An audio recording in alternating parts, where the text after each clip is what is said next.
Chapter 1164. Bang. A huge wave of King's battle flame swept out. Feng Jixing's strength was obviously inferior to the opponent's, and he was shaken several steps back, but the opponent was not much better. Feng Jixing's martial god art was very powerful, and the power penetrated into his arms, making him feel as if his strength was being devoured, and his face was slightly shocked. "What are you waiting for? Armor-piercing bow?" Feng Jixing shouted.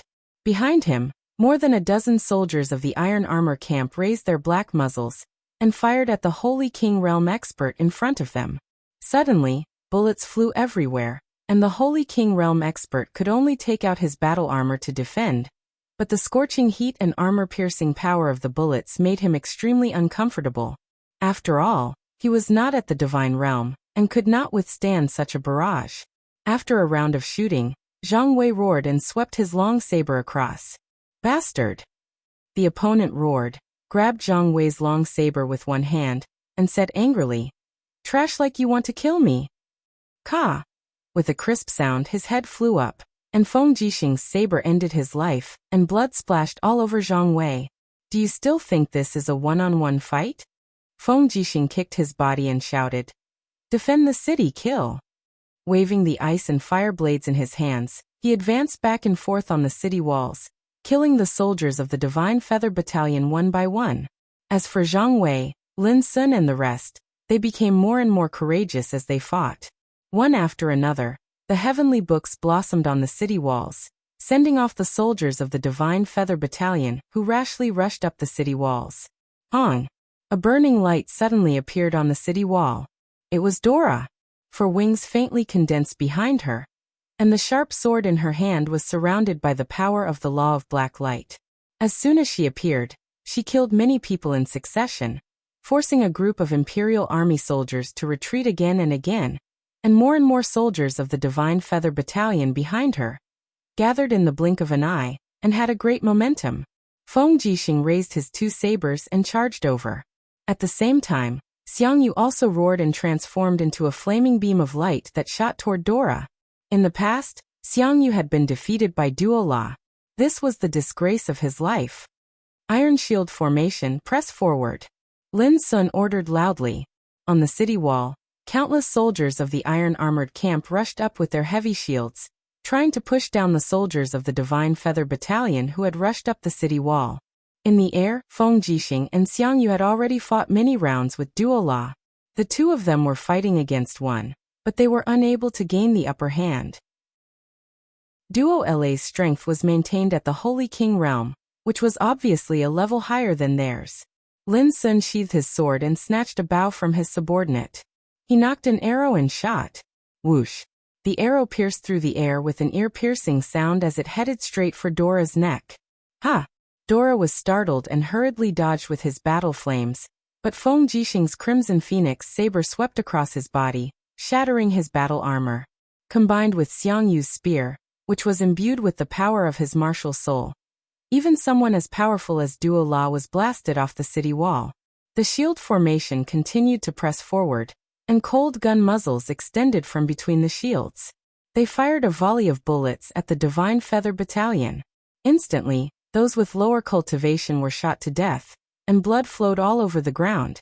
Coupled with Feng Jixing's heaven-devouring demonic saber, a violent storm surged, and dozens of Divine Feather Battalion soldiers fell off the city wall. Just like that, the first wave of attacks was repelled. Feng Jixing panted heavily. Blood seeped from his arm through his white robe. That was a wound caused by Duo La's sword. Add fuel to all the scaling ladders and burn them, he ordered loudly, his forehead dripping with cold sweat. Xiang Yu wasn't much better off. There were 2 sword wounds on his shoulder. Although the wounds weren't deep, if it weren't for Lin Sun's sword, he might have been killed by Duo La. Woo-woo! In the distance, the sound of Shang Army's horn to retreat could be heard. Duo La gritted his teeth and returned to the formation. He led a group of Divine Feather Battalion soldiers to Yangshang and asked in confusion, "Marshal, why did you order us to retreat? Give me another chance. The Divine Feather Battalion will definitely be able to take the city." "We know." Yangshang's gaze was indifferent. "Give us another chance." The Divine Feather Battalion will naturally be able to take the city wall, but they will also lose a large number of warriors. We can't let these disciples of the immortal realm die in vain at the hands of mortals, so let the mortals attack. Duola, come sit beside me. You just need to watch the battle. Your Majesty, please give me another chance. Come sit beside me. Do you want to defy the imperial decree? Yangshang's gaze was burning. Duola didn't dare to say anything else and returned to Yangshang's side. Yangshang narrowed his eyes and looked at the group of civil and military officials. We have personally led the troops here for 2 days, but we still haven't been able to take Shiping City. There are only 2 troops, Feng Jixing and Xiangyu in this city. They aren't the most elite troops of the Qin Empire, the Longdan army camp. Moreover, we haven't been able to take it down after such a long time. If Lin Muyu were to come, what would happen? Everyone hurriedly knelt down and said in unison, "We are incompetent. We are guilty of the death penalty." That's right. You are guilty of the death penalty, Yangshang sneered. Last night, Marshal Chun Yu's sneak attack was seen through and he was ambushed. He was also wounded by an arrow. Who else has a good plan to take the city? The second strategist Gong Bujin said in a low voice, "Your Majesty, I have a plan. However, I'm afraid it will take some time." Speak. Shiping City is low-lying. The Lu River, which is 20 li away, has been filled with water due to the melting of the snow. If our army excavates the Lu River and diverts the water to Shiping City, we can drown Shiping City at least 3 meters deep. Even if we can't drown Feng Jixing to death, we can at least deplete the rations and equipment in the city. All we have to do is wait. Within half a month, Feng Jixing's army will definitely be defeated. Yangshang was silent. The injured Chun Yu coughed and frowned. This is a vicious plan. Your Majesty, you must not adopt it. Why, Marshal? There are millions of civilians in Shiping City.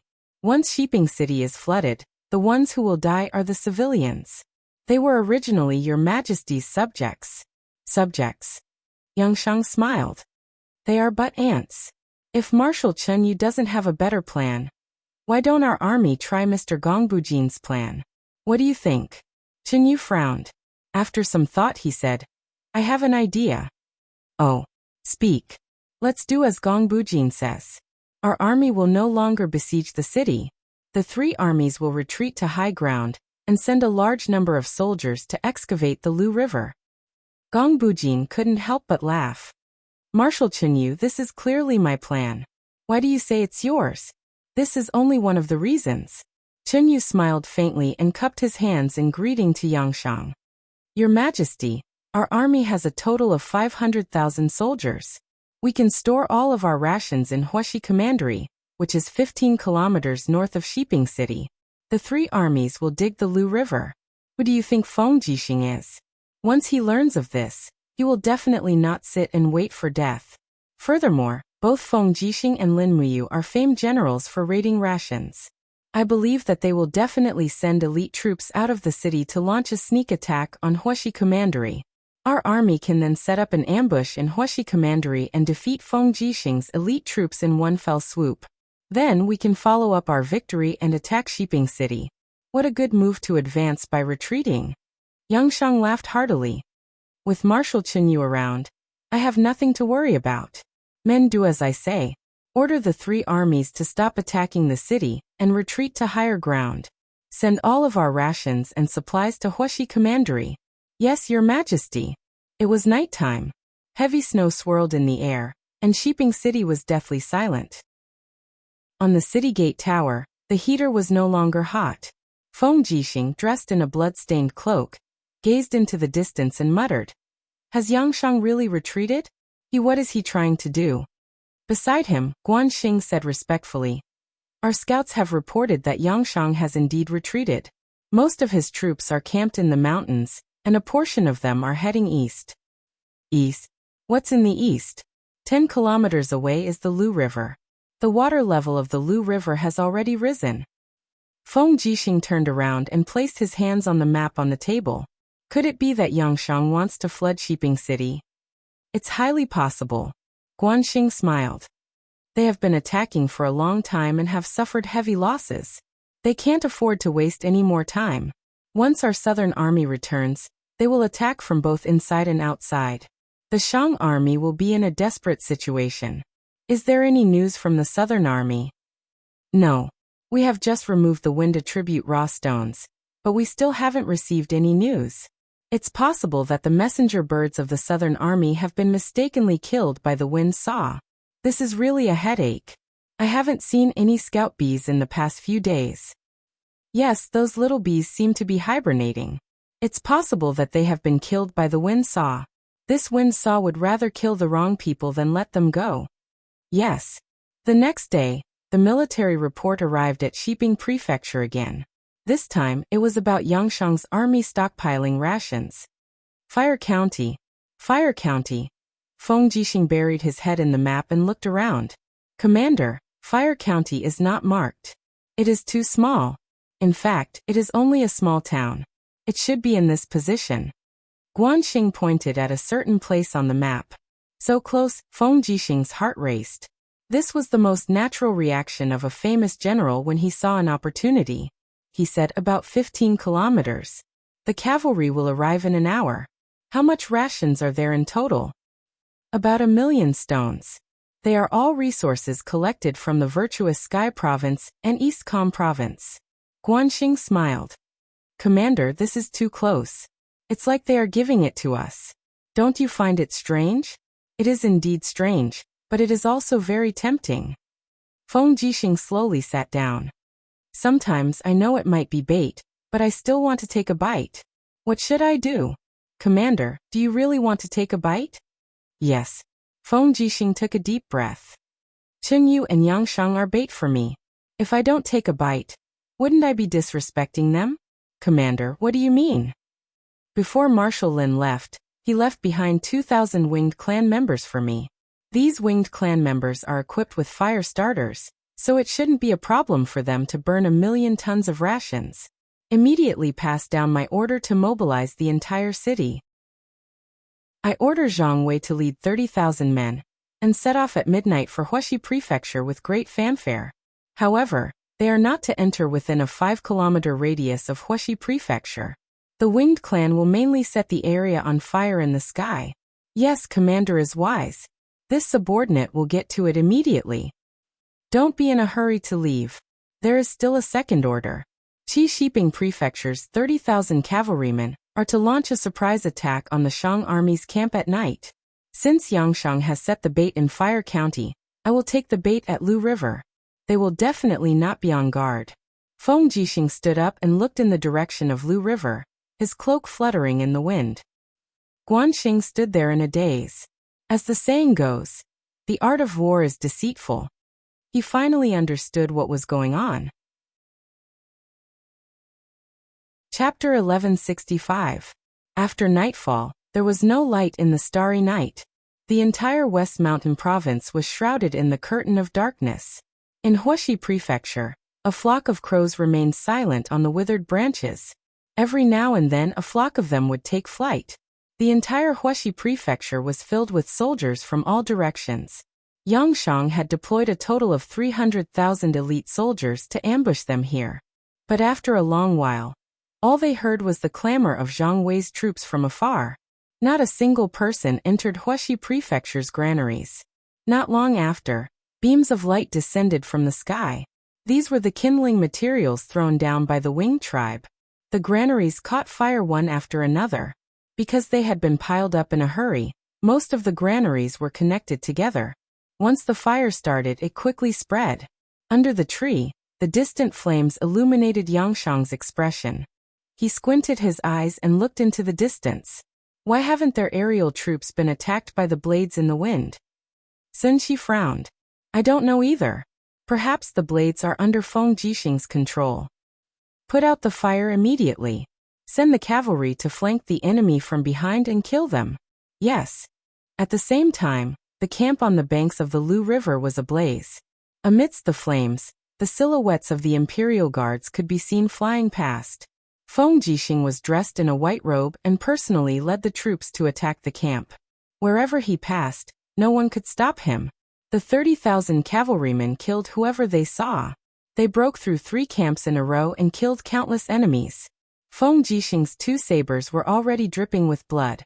In a short 2 hours, the 30,000 cavalrymen had crushed the 100,000 soldiers on the banks of the river. The imperial army's cavalry moved like lightning, catching the enemy off guard. Originally, the Shang army had dragon riders as scouts. However, most of them had been killed by the wind saws, so they didn't dare to fly into the sky. As a result, they suffered a crushing defeat tonight. Feng Jixing looked at the sky. 2 hours had passed. He raised his bloodied crimson phoenix saber and shouted, "Retreat! The 3rd camp will take the lead, the 2nd in the middle, and the 3rd at the rear. Retreat to Shiping City at full speed."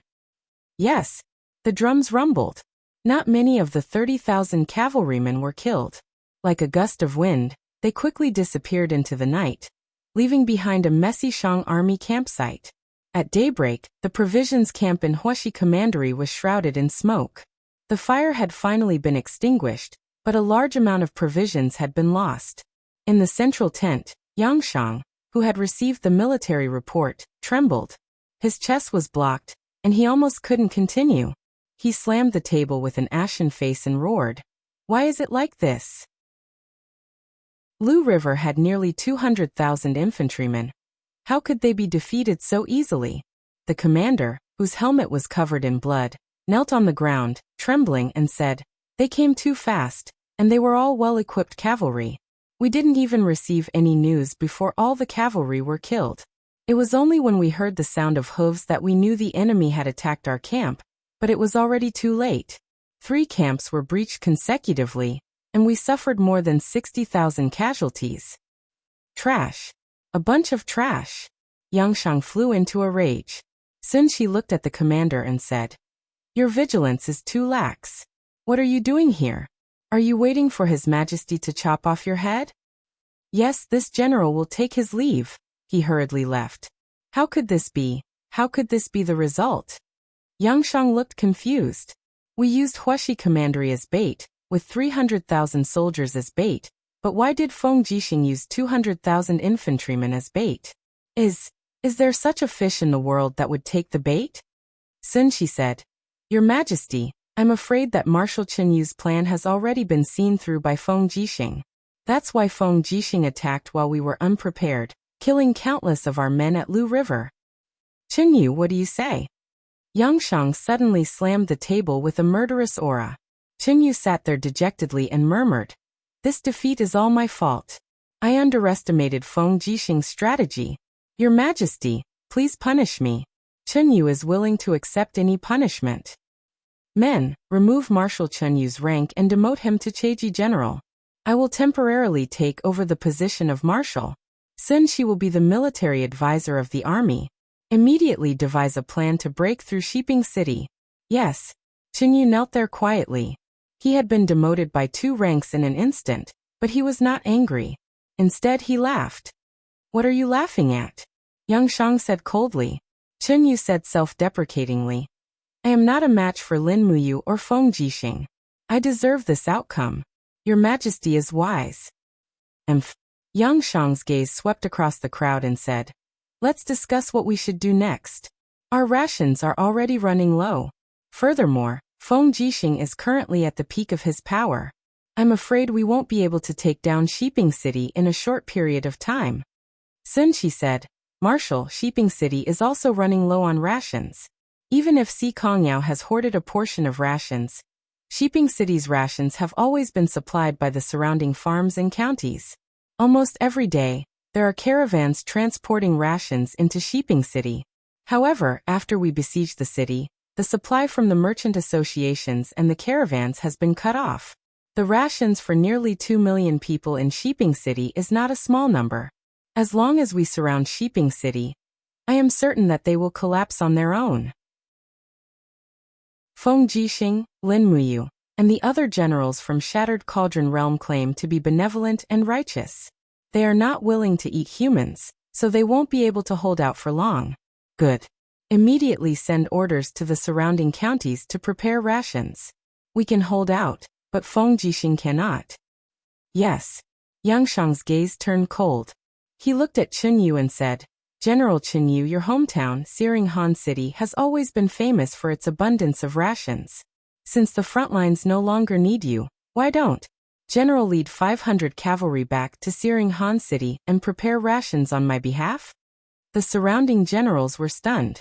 Yangshang wanted Yangshang to be a rations officer. This was too humiliating. Marshal, Vice Commander of the Heaven's End Corps, Wei Qiyang, had an ugly expression as he called out to Qinyu in a low voice. Qinyu pretended not to hear. He lowered his head and kowtowed. Thank you, Your Majesty, for your trust. I will prepare rations as soon as possible and send them to the front lines. Good. Go. Give the commander's seal of the Heaven's End Corps to Wei Qiyang. The corps will be under Wei Qiyang's command for the time being. Yes. At noon in Qinyu's tent, he had already packed up and was ready to set out. Hua. The tent flap was suddenly opened. Two generals walked in with their hands on the hilt of their swords. One of them was the temporary commander of the Heaven's End Corps, Wei Qiyang. The other had his head lowered, and his face could not be seen. Raise your face.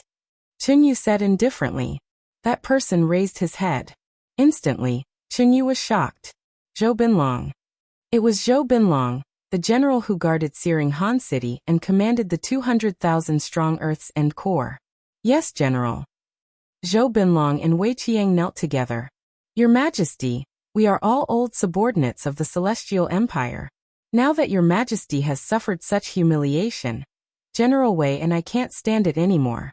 As long as Your Majesty gives the order, we are willing to lead our troops to take back the entire Celestial Empire and restore the rule of our Celestial Empire. Are you all crazy? Qinyu asked indifferently. Wei Qiyang shook his head. We are not crazy. Your Majesty, think about it. That was then, and this is now. Back then, when Yangshang had 60,000 celestial soldiers under his command, we naturally wouldn't be able to stop him. But now all of Yangshang's subordinates are mortals, and we have 400,000 soldiers under our command. In addition to the garrisons of the various provinces of the Celestial Empire, we have close to 1 million soldiers. Why should we lower ourselves to a despicable person like Yangshang? This general has also seen the situation today. Victory and defeat are common in war. Yangshang vented his anger on Your Majesty just because he lost. Such a person is not worthy of Your Majesty's loyalty. As long as Your Majesty says the word, we are willing to shed our blood and die 10,000 times over. Get up, everyone. Be careful that the walls have ears. Chen gaze was indifferent as he said, this matter needs to be discussed at length. Wei Qiyang, you must find a good opportunity to lead the 200,000 elites of the Heaven's End Corps back to our homeland. As for me, once I leave, I will be like a dragon returning to the sea, a bird returning to the forest. I'm afraid I will never return. Rest assured, Your Majesty. Wei Qiyang's gaze was burning as he said, this subject has just received news that Lin Muyu has already dispatched Qianfeng as the chief commander, with Chen Xiaoli, Qin Yan, and Tang Zhen as the generals. They are leading a 200,000-strong army to reinforce Shiping City. They will arrive within 3 days. Once these 200,000 troops arrive, Feng Jixing will be able to launch a counterattack from within and without. When that time comes, the Shang army will likely fall into chaos. This subject will find an opportunity to feign defeat and lead the troops eastward to return to our homeland. Good. Chen said. Zhou Binlong, immediately dispatch a large number of troops to guard the pass outside the Forest of No Return and seal off the entire territory of the Celestial Empire. Issue my imperial edict. When Wei Qiyang returns with the Heaven's End Corps, it will be the day our Celestial Empire reclaims our homeland. Yes. Phoenix Mountain was located at the border between the Liaishan province and the Hongyan province. It was named for the appearance of phoenixes, but that was an ancient legend. As for whether phoenixes actually existed, no one could say for sure. Fenghuang Mountain stretched for hundreds of miles, forming a natural barrier between the two provinces. In the middle of the mountain, there was a stronghold called Fenghuang Pass. It was a huge stronghold that could accommodate 100,000 soldiers. Coincidentally, Hisong had sent General Lin Shuang to lead 100,000 wolf soldiers to defend Fenghuang Pass. On the west side of the mountain range, The 200,000 elites under Lin Muyu's command had already set up camp. Banners fluttered in the wind as they formed a large line. It was an astonishing sight, but they wouldn't be able to take down Phoenix Mountain in a short period of time. The defending troops of Phoenix Mountain also didn't dare to act rashly. If they were to fight in the forest, it would only take a day for the Longdan army camp to devour the 100,000 wolf soldiers. A cool breeze blew gently in the afternoon. Above the mountain range, Lin Muyu led Wei Chou, Si Kongyao, Situ Sun, and the others to survey the terrain. From afar, Phoenix Pass looked like a colossus entrenched in the valley. The height of the fortress was at least 25 meters, which was very frightening. Moreover, the walls were all made of hard rocks mined from the ground, so one could imagine how sturdy it was. How many magic crystal cannons do we have? Lin Muyu asked. 220 cannons. Wei Chou replied. Do you think that 200 magic crystal cannons can destroy Phoenix Pass? He asked. It will be difficult. Si Kongyao shook her head and said, Brother, look, the outer wall of Phoenix Pass has a total of 3 layers. Our magic crystal cannons can at most penetrate 2 layers. Moreover, the wolf soldiers are well trained and are good at mounted archery and cavalry assaults. Their battle strength is much stronger than Longxi's Black Rock army. Yes. Lin Muyu looked into the distance. On the open area outside the pass, there were densely packed wolf soldiers training. The sound of hooves thundered and dust rose into the sky. The opponent this time was indeed very difficult. Chapter 1166. They're cursing at the top of their lungs, but the people in Phoenix Pass seem to have turned into cowards. Not a single one dares to fight. Damn it. Situ Sun sat down beside the commander's seat and gulped down the entire pot of water. Who's the commander in Phoenix Pass? Lin Muyu asked. Lin Shuang, a former commander of the Blackstone Empire. You can say that he's from the same family as you. Si Kongyao replied. Oh. Kindred, do you think I can persuade him to surrender by appealing to his emotions and reasoning? Forget it. He's Hisong's cousin. His relationship with him is much stronger than yours. You should have said so earlier. Lin Muyu looked at the terrain of Phoenix Pass on the sand table and remained silent. Can we send soldiers over Phoenix Mountain and launch a surprise attack? Situ Shui asked. No. Lin Muyu shook her head. Half of the wolf soldiers are cavalry. Sending a small number of foot soldiers would be suicide. Let's think of another way. Why don't we try attacking tomorrow? Wei Chou asked. Yes, let's try. The next day, the Longdan army camp quickly attacked Phoenix Pass. However, they retreated in just 2 hours. Wei Chou hugged his helmet and walked into the commander's tent with a gloomy face. No, we can't break in. The magic crystal cannons have already turned the walls into pockmarks, but they still can't collapse. If only Qianfeng's giant flying snakes were here. If a few of them were to attack, I'm afraid Phoenix Pass would be razed to the ground in the blink of an eye. How many people did we lose? 700. 700 people in just a short while? Lin Muyu frowned. We can't continue fighting like this. The morale of the army will be in chaos before we even reach Red Rock City. That's right. Lin Muyu pondered for a moment before raising her head and asking, What is Hisong doing in Red Rock City? As for Hisong, he is the valley master of the Wolf Valley. He has always been content with his own territory. Now that he has obtained the strong city of Red Rock City, he spends every day seeking pleasure. He also sends people to search for strong men to sacrifice in order to obtain more wolf soldiers. These wolf soldiers have astonishing battle strength and are born with divine strength. They are also quite bloodthirsty. Once they enter the battlefield, they become like wild beasts. How do they compare to the elites of the Longdan army camp? In terms of individual combat ability, he is superior. Wei Chou said. Fortunately, not all the 200,000 wolf soldiers under Hisong are real wolf soldiers. Only about half of them have obtained the secret sacrificial technique of the Wolf Valley, and are real wolf soldiers. How many true wolf soldiers does Lin Shuang have in Phoenix Pass? About 20,000. This will be troublesome, Wei Chou said. My lord, forgive me for speaking bluntly. If it is a frontal battle, our army's battle strength is not inferior to the wolf soldiers. But when it comes to defending the city, the wolf soldiers have astonishing arm strength and excellent archery skills. Of the 700 Longdan army camp soldiers that died in battle, most of them were killed by sharp arrows. In a siege battle, we are definitely not a match for the wolf soldiers. Si Kongyao blinked her eyes and said, I am afraid that the news of our arrival at Phoenix Pass will quickly spread to Red Rock City.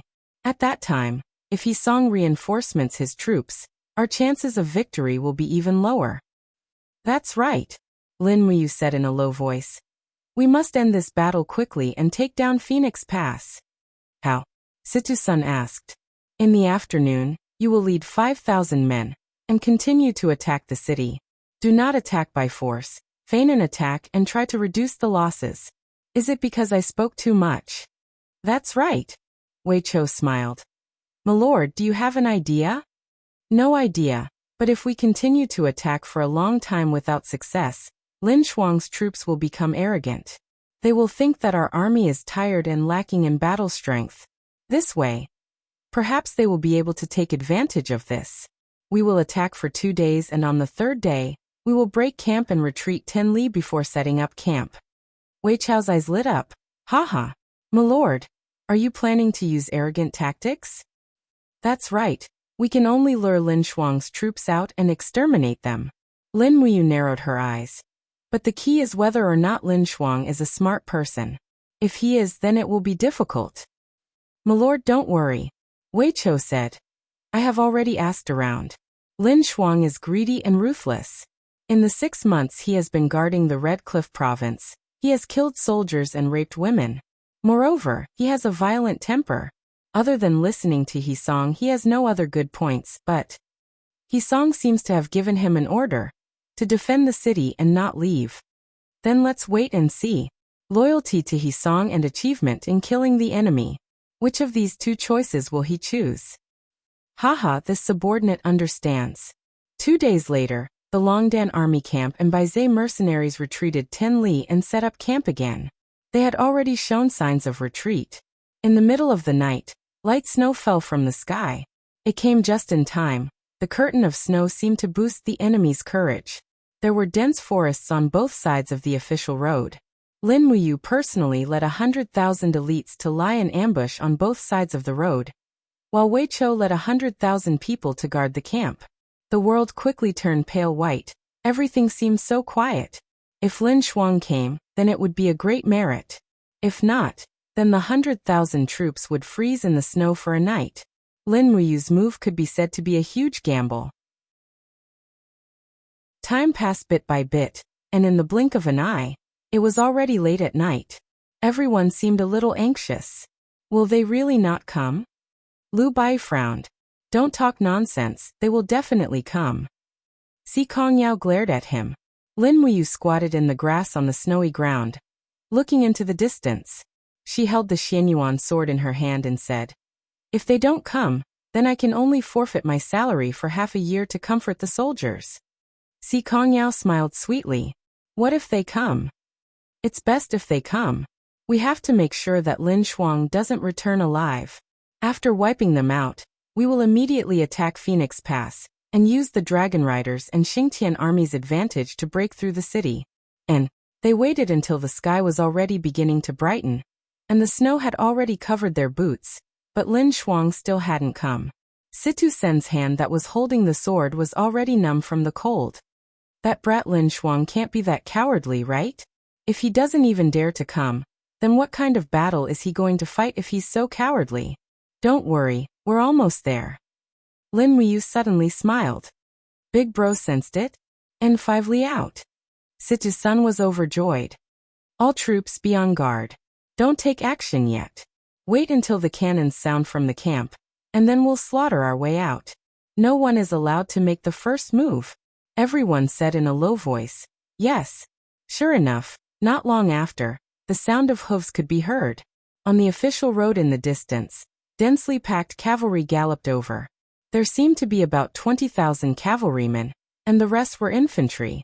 They were marching at an extremely fast speed, majestically. It seemed like Lin Shuang had really gone all out, preparing to deal a fatal blow to the Longdan army camp. Lin Muyu couldn't help but feel elated. She laughed in a low voice and said, "We didn't wait for nothing this night. We actually caught such a big fish. This is great." The faces of the generals were also filled with joy. The enemy's front quickly passed through, heading straight for the main camp. Not long after, the sound of cannons could be heard from the main camp, and then the sound of killing rose into the sky. "They're moving out." Lin Muyu turned around and mounted her horse. In a low voice she shouted, "Si Kongyao will lead the troops to cover the rear. Situ Sun and Situ Shui will attack from the left and right. Completely surround them for me. Don't let a single one escape." 200,000 soldiers were more than enough to surround 70 to 80,000 soldiers. Lin Muyu personally led the cavalry of the Longdan army camp to attack. Their target was the infantry of the enemy. Instantly, they were like a tiger that had entered a flock of sheep. They slaughtered their way through as if there was no one there. However, the moment the ambush started, the morale of Lin Shuang's troops had already collapsed. They had no intention to fight at all, and fled in all directions. Only the 20,000 wolf soldiers personally led by Lin Shuang were the real elites. They took out their arrows aimed and killed hundreds of Wei Chao's cavalry in the blink of an eye. However, Wei Chao was too fast, and they were about to engage in a close combat. In the crowd, Lin Shuang was wearing a dark red armor. The sword in his hand was gleaming coldly, and his body was surrounded by the sacred energy. He roared, "Fight! The wolf soldiers will never surrender." A group of cavalrymen roared in unison. Their faces became very ferocious. Green veins popped up on their faces, and dense hair grew on their skin. Fangs even protruded from their mouths. It was as if they had turned into wild beasts. Indeed, they were like a pack of wolves. So this is the power of sacrifice. Wei Chou raised his hand and shot an arrow, directly piercing the throats of 3 wolf soldiers. He sneered and said, "That's all? Kill them all. Don't leave a single one alive." The cavalry of the Longdan army camp charged forward at high speed, and the sound of killing shook the heavens. Although the wolf soldiers were strong, compared to the troops of the Longdan army camp, their well-trained tactics were too messy, and they could not unleash their full power. Their sharp claws could only leave marks on the armor of the soldiers of the Longdan army camp, but they could not pierce through their bodies. On the contrary, their bodies were quickly cut into pieces by the cavalry. Blood quickly spread, and the messy snow was dyed red. After a bloody battle, the 20,000 wolf soldiers refused to retreat and were finally killed. However, most of the infantry were defeated and begged for mercy, becoming prisoners of the Longdan army camp. After daybreak, Wei Chou led a group of cavalry to attack Fenghuang Pass. Xing Tian's army descended from the sky and threw Lin Shuang's head off the city wall. Immediately, the morale of the soldiers in the city was thrown into chaos, and almost without bloodshed, Fenghuang Pass was captured. By noon, the flag of the Kingdom of Shang had been replaced by the royal flag of the purple Yinghua flower. However, in the afternoon, the eastern side of Fenghuang Pass had been sealed off. When He Song received the news, he led 150,000 soldiers over. In addition, there were also 100,000 soldiers from the Prairie Blazing province, making a total of 250,000. An hour later, the wolf soldiers shot the letter of challenge into the city, and it quickly reached Lin Muyu's hands. She opened the letter of challenge, and the handwriting on it was vigorous and forceful. It seemed to be a letter written by He Song himself. "Yuqin traitors have invaded, and the heavens are angry and the people are resentful. I heard that the mighty person under me is willing to hunt with me in the Milan forest, and I hope that you will wash your neck clean before beheading me." Si Kongyao looked at the letter of challenge, and her face flushed red. She stomped her feet in anger. "How dare you?" Lin Muyu glanced at her. "Why are you so angry?" Chapter 1167. He Song's army of 250,000 men attacked Fenghuang Pass, but Fenghuang Pass was a strong city and Lin Muyu took it down without shedding a single drop of blood. The fortress was very intact and there was no problem in defending it. Moreover, from the first day, Lin Muyu had already made preparations to defend it. The rations in Fenghuang Pass were enough for 200,000 men to use for 5 days. It was not too late to immediately send a letter to Qin Yin and Tang Xiaoxi to prepare rations from Qianshan City. At dusk, the battle ended and the attacking army gradually dispersed, leaving only the devastated city walls and densely packed corpses. A general's success was built on 10,000 bones. In this battle, Hisong had left at least 10,000 corpses, but it did not shake Phoenix Pass in the slightest. The cold wind blew. Lin Muyu held onto the cold battlements as she looked at the enemy camp in the distance outside the city and said, "It is not a long-term plan to go on like this. Calculating the arrows used today, there should be at least 200,000 to 300,000, right?" At the side, Si Kongyao nodded her head and said, "Only more and no less. How many arrows do we have left? There are still around 500,000 left. In one day, we have used almost half." Wei Chou said worriedly, "Tonight, we must go out of the city to clean up the battlefield. At the very least, we must pull back the arrows that were shot." "Not only that," Lin Muyu sighed. "I saw that many arrows were broken after they were shot out. We still need to make new arrows. How many people in the army know how to make arrows?"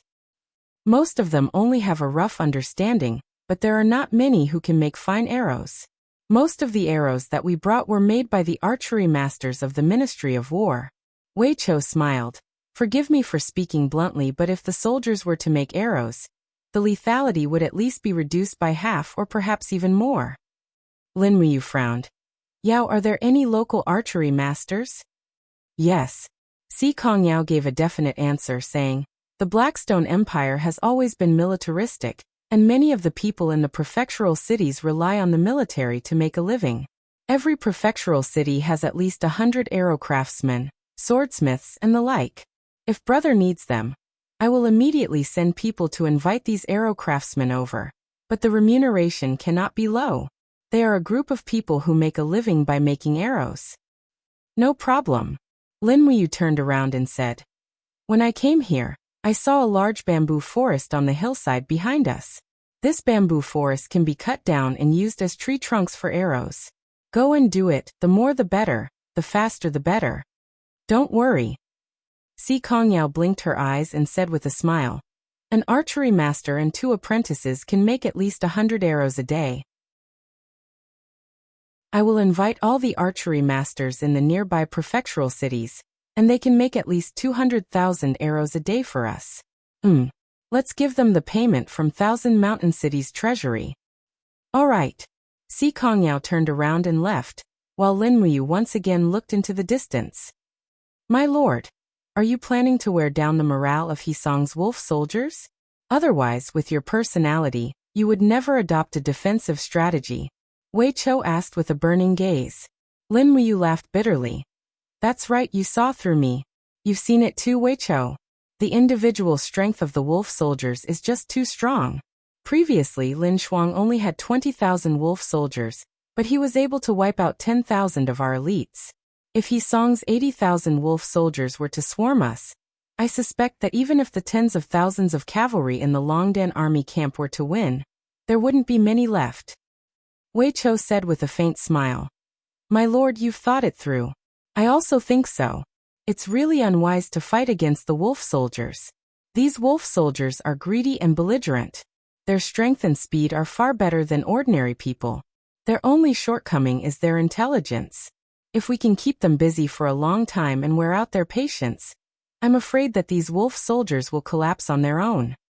Not only the wolf soldiers, but also Hisong will lose his patience. When Hisong gives the order to retreat, it's time for us to go out of the city to chase after them." That's right." Lin Muyu took a deep breath and said, "Now I'm looking forward to the arrival of the 2nd Corps of Lingdong Province as soon as possible. If the 90,000 armored demons of the demon tribe are here, why should I be afraid of these 80,000 wolf soldiers?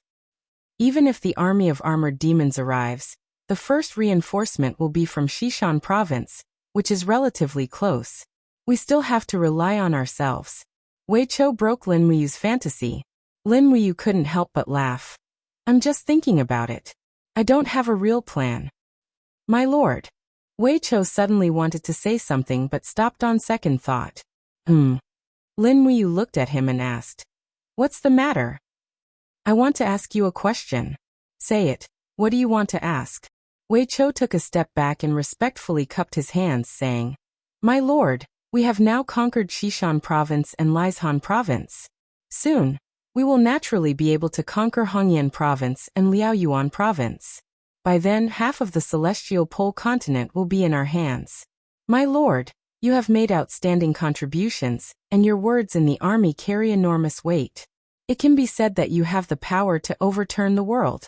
My lord, aren't you afraid of being criticized by the old officials in the imperial court? I know the relationship between my lord and Her Highness the Empress, but I still have to warn my lord that you must guard against the heart of a villain. The more power you have, the more angry and intolerable those who want you to step down from the altar will be. Lin Muyu was startled and said, Wei Chou, you mean those old officials in Lanyan City? Yes. I'm not worried about this. Divine Marquis Zheng Yifan is now loyal to Xiaoyin, so he shouldn't set me up. But there are others. Among the 12 assistant ministers of the 6 departments, how many of them are really on your side? Although my lord has a godlike status and reputation in the army, in the eyes of those scheming people, you are just a boorish man who is good at fighting. After all, my lord is now a mortal and no longer a god. You need to consider the aftermath of all this. A lot of snow had fallen on Wei Chou's shoulders, and he stood majestically in the snow like a statue. He looked at Lin Muyu with clear eyes and said, Recently, the informants I have arranged in Lanyan City have been sending back news. There is negative news about my lord and General Feng in Lanyan City, such as massacring the civilians of the celestial pole continent, privately hoarding mansions, cultivating their own forces in the army, and so on. We must guard against these people. If we seize the whole world, I also don't want it to fall into the hands of those despicable and shameless people. I also don't want a famous general like my lord to suffer injustice. That won't happen. Lin Muyu patted his shoulder and said, Good brother, don't think so much. Think about it. Xiaoyin and Xiaoxi are both my wives, Suyu is Xiaoyin's little aunt, and Qin Lian is Ayan's father. Almost all of Lanyan City belongs to us. No matter how those despicable people overturn the rivers and seas, they will never overturn the truth. Yes. Wei Chou nodded heavily and said, I am the commander of the Longden army camp, and the 20 generals who are in charge of tens of thousands of soldiers are all old generals who have followed my lord for many years. This time, I will never give up my military power. If anyone wants to hurt my lord, I will use the strongest army in the world to exterminate their whole family. Lin Muyu's eyes couldn't help but warm up. She turned around and sat on the cold battlement, holding her head. She felt so uncomfortable that tears almost fell down. Your Excellency, what's wrong with you? Wei Chou was stunned. Lin Muyu looked up at the flying snow in the sky and said, Wei Chou, I hope the way of heaven still exists. Otherwise, if you and I are both mortals for the rest of our lives, I will order you to be killed when we return to Lanyan City. Wei Chou was silent, but he seemed to have guessed that Lin Muyu would say such a thing. He said softly, Your Excellency, are you worried that I will eventually lead to a disaster because of my military power? Yes. Lin Muyu looked at him indifferently and said, In the future, it will be the Congress that will be in charge of the world in Lanyan City. The Congress will never tolerate people like you. In order to avoid disaster, I can only kill you. So don't force me, Wei Chou. When that day comes, let go of your military power, let go of everything.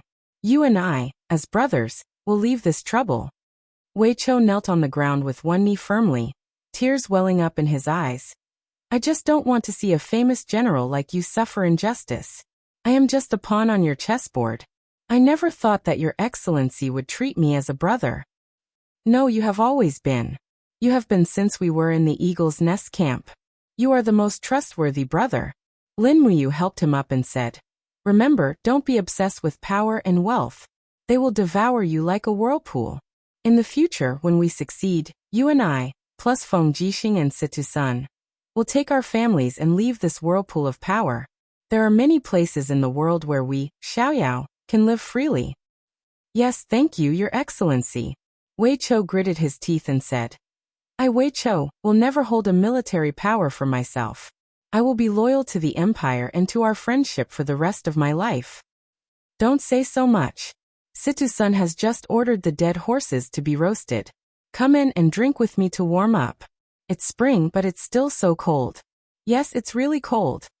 On the 18th of January, a row of light cavalry appeared in the snow, holding the purple Inghua imperial flag. Amidst the wind, a winged person fluttered down and chattered something. The leader of the cavalry did not say much. He took out a letter from his bosom and said, "Please deliver this to Commander Feng Jixing. The army will arrive after nightfall." The winged person hid the letter and flew away. In Shiping Prefecture, Feng Jixing, who had received the letter, could not help but laugh happily. Has Qianfeng arrived? Xiang Yu asked. Yes. Feng Jixing handed the letter to Xiang Yu. Xiang Yu glanced at it and said, "It is indeed Qianfeng's handwriting, but, Commander, are you sure it is not forged?" "It must be Qianfeng's handwriting. Look at how he addressed Yangshang. For words, lightning-throwing Tower Mao, are enough to prove everything. Why? Because you once scolded Qianfeng like this, and Qianfeng, that dumb roe deer, only knew what it meant 8 years later when he submitted to the Empire. At that time, he still thought that you was praising him for his military strategy. Send the 3 armies and have a good rest. Prepare for the decisive battle with Yangshang tomorrow morning."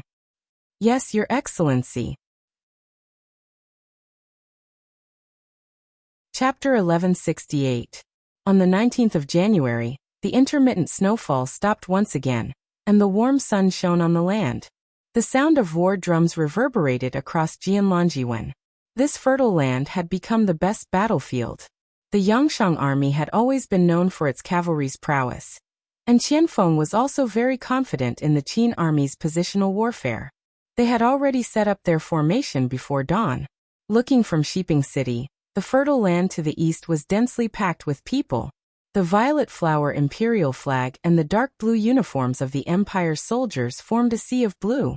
In the distance, the red uniforms of the Yangshang army looked like they were dyed with blood. In terms of numbers, the Shang army still had the absolute advantage. More than 400,000 people against Qianfeng's 200,000 people naturally had the upper hand.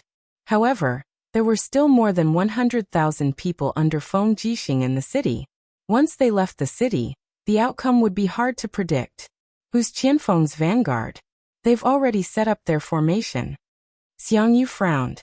It's Chen Xiaoli, the commander of Qihai City's garrison. Feng Jixing raised his eyebrows and smiled.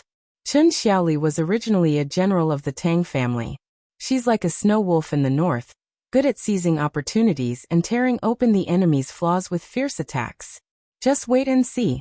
The vanguard of the Yangshang army is Han Yuan's Eastcom army. They're definitely not Chen Xiaoli's match. Is that so? Xiang Yu declined to comment. When do we attack? Don't be anxious. Let's first grind down the morale of the Shang army, and let everyone have a good rest. We'll talk in the afternoon. This battle won't end in a day or two. All right. 5 minutes later, the war drums boomed. The vanguard of both sides began to charge at each other. Chen Xiaoli didn't personally lead the charge. Instead, she raised her sword, and the Kiliarchs behind her led the charge. The infantry and cavalry slowly advanced in a phalanx formation. Upon closer inspection, one could see that the infantry was mostly made up of heavy shields, spears, and bows. There were about 20,000 of them in the center, while the cavalry was divided into 2 groups, waiting to move out. On the other hand, Han Yuan's battle strategy was much simpler. The cavalry charged brainlessly. Ha, one lost. Feng Jixing laughed. Guanxing and Lin Sun laughed as well. Most of the commanders in the Shang army were people with high cultivation and reputation, and not those who truly knew how to use troops. This was the fatal flaw of the Shang army. Just as expected, when the 50,000 cavalrymen of the Shang army charged into the shield formation and crashed into each other, wantonly slaughtering Chen Xiaoli's infantry, the cavalrymen that Chen Xiaoli had stationed on the flanks began to pick up speed. Like a gale sweeping away leaves, they swept through the chaotic enemy cavalry formation, and for a moment, the sounds of slaughter rose to the heavens. On one side, there was chaos and there was no direction, while on the other side, there was order and formation. Even if there was a great disparity in the strength of both sides, the result was still determined. Tactics were always the most important part of a war. Chen Xiaoli doesn't seem to have the desire to initiate a battle. Lin Sun said, his square formation hasn't moved too much forward. Instead, the infantry of the Shang army has unknowingly moved 3 li forward. This is the brilliance of Chen Xiaoli and Qianfeng. Feng Jixing laughed. The heavy infantry of the Shang army are just ordinary people, but their shields, armors, and weapons add up to 100 jin. If an ordinary person carries 100 jin of equipment and moves 3 li, their stamina will be more or less exhausted. But the cavalrymen are different. Look at the southeast corner. Qianfeng's 10,000 elite demon cavalrymen are ready to attack. Lin Sun took a closer look and immediately understood. Which one of the commanders on the battlefield wasn't a famous general? Not long after, the 80,000 heavy infantry of the Shang army arrived at the battlefield, but before they could complete their formation, the sounds of killing could be heard from afar. Qianfeng had already ordered the 10,000 elite demon cavalrymen and 5,000 armor demons to charge. Speed against slowness. In an instant, the 80,000 heavy infantry were smashed into pieces by the demon phalanx, which was far fewer in number than them. How could there be any defensive formation? They were completely reduced to being slaughtered. Commander Han Yuan, how do you use your troops? On the viewing platform of the kingdom of Shang, Yang Shang asked indifferently. Han Yuan's face was ashen. Your Majesty, at the side, Sun Shi said. Your Majesty, the East Com army will definitely be defeated in less than 2 hours. What should we do now? Yang Shang was somewhat anxious. Sun Shi smiled faintly. Those so-called gods were originally the elites under Qianfeng. To defeat them, we can only rely on your Majesty's most elite army. You mean, the Divine Feather Battalion? Yes, your Majesty. Please send out the Divine Feather Battalion. Only the Divine Feather Battalion can turn the situation around. All right. Yang Shang took a deep breath. Duo La go. Don't disappoint me. Yes. Duo La mounted his horse, and after giving the order, the 40,000 Divine Feather Battalion cavalry charged out like a whirlwind. As for the Qin army, Qin Yan led the national army in a charge to protect the demon army from being destroyed by the Divine Feather Battalion. Time trickled by, and soon it was close to noon. The sounds of killing could be heard on Long Yuan, and everyone could even faintly smell the stench of blood coming from the battlefield. On the city wall, the generals looked at the battle situation in the distance. Xiang Yu frowned and said, the Divine Feather Battalion has already attacked. If we continue to wait, Qin Yan's national army will be completely annihilated. Feng Jixing nodded. Tangzhen has also launched an attack, and the Divine Feather Battalion is being held back. Pass down the order, leave 5,000 men to defend the city, and the rest will follow me to charge at the Shang army's center. Yes. Not long after, the majestic Imperial Army cavalry charged out of the city and went straight for the shaken Shang army. Furthermore, the Imperial Army was waiting for the exhausted, so one could imagine how elite they were. For a moment, the battlefield was in a stalemate, but the addition of Feng Jixing's troops caused a ripple, and the sounds of killing became even more intense. Du Guxian's 150,000 Thunder Spirit Army faced Feng Jixing. Long Yuan was in a complete mess, and hundreds of thousands of soldiers were engaged in a fierce battle. Corpses were everywhere, and blood flowed like a river. The snow and grass were covered with blood, and broken weapons and ownerless warhorses were everywhere. The artillery of both sides had been exhausted, and now they could only fight with their flesh and blood. Even the famous generals of the Qin Empire gradually lost control of their formation, and the battle turned from a positional battle into a chaotic battle. What was left was the judgment of fate, and no one knew who was the real winner. The fierce battle continued, and the people on the battlefield rushed back and forth. After a whole night, the fighting still didn't stop. Feng Jixing even passed down the order for the 3 armies to take turns to rest and fight in a chaotic battle. Many soldiers retreated 3 miles back and slept for 2 hours. After eating food and drinking water, they immediately grabbed their bloody weapons and rushed to the battlefield. Neither side was willing to retreat even half a step. Seeing the corpses everywhere on Longyuan, the formation of the armies became chaotic, and the two armies were fighting each other everywhere. In the blink of an eye, it was night again, and it was already the second day of the fierce battle. The two sides stopped fighting for 6 hours. Before the sun rose, they started fighting again. Feng Jixing's battle robe was already dyed red with blood. He didn't know how many times he had escaped the pursuit of the two devil gods, Longxi and Filei, through the cover of the tomes of arcane. The imperial guards suffered heavy casualties, and there were at least thousands of soldiers who died under the hands of the two devil gods. But this was war, and whoever lost first would lose the control of Xishan province.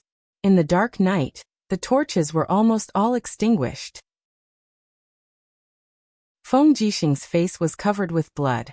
He slowly pulled out the red phoenix saber, and the saber light illuminated the people nearby. He saw that Qianfeng, Qinyan, Tangzhen, and the others were also in a difficult situation. Their armors were broken, and they were covered with blood. Moreover, each of them had suffered injuries of different degrees. In such a fierce battle, no one could be uninjured. How many people do we have left? Feng Jixing asked. Less than half, Qianfeng said. It doesn't matter, the Shang army's losses are even greater. Feng Jixing's eyes were filled with boundless killing intent. He raised his saber and shouted, "The enemy is 2 miles away, kill them, fight to the end." Everyone raised their weapons and shouted, "Fight to the end." If the Grim Reaper saw this scene, he would definitely be very happy, because the ground was filled with souls and dead people. Seeing that Longyuan had become purgatory on earth, a battlefield of slaughter. On the second night of the fierce battle, the Shang army's strength was instantly reduced by more than half. On the third day, the Shang army began to collapse. Facing the iron-blooded army commanded by Feng Jixing and Qianfeng, the Tianju Corps fled, and more than 100,000 soldiers became deserters. How could the remaining nearly 100,000 soldiers be a match for the Qin army? At noon, Yangshang ordered a retreat, and they retreated to Tianji City. After fighting for 3 days, they finally won. The Qin army rested where they were, and almost everyone had a feeling as if they had escaped from purgatory. Those who were able to survive this battle were all very lucky. On the first day of the defeat, Yangshang killed 27 senior generals while retreating. On the second day, Yangshang ordered 54 civil officials to be killed. On the third day, Yangshang arrived at Tianji City and killed 288 civil and military officials. The news of the defeat had spread in Tianji province, and also in the capital of the Kingdom of Shang. Almost everyone knew that the Emperor Shang's army had suffered a crushing defeat. Although the government posted an announcement saying that the opponents had been severely injured, everyone knew that Feng Jixing and Qianfeng of the Qin Empire were in Shiping Prefecture, and they were only slightly injured. On the contrary, the Shang army lost 3 commanders, 37 captaincy, and almost all the senior generals were killed in the battle. The rest were killed by Yangshang, who was furious, for the crime of incompetence. The worst rumor was that the kingdom of Shang was completely divided. From the east came the news that Qinyu had reascended to the throne in Laohan City. The whole celestial empire had broken away from the control of the kingdom of Shang and established a new country. The world was completely divided into 3 parts. Among them, the kingdom of Shang was in decline, and the Qin state was the strongest. The Battle of Longyuan was the most tragic battle of the Qin Empire. Qianfeng and Feng Jixing had a total of 350,000 troops. After the Battle of Longyuan, there were less than 160,000 left. While the Shang army was heavily injured, they were also heavily injured.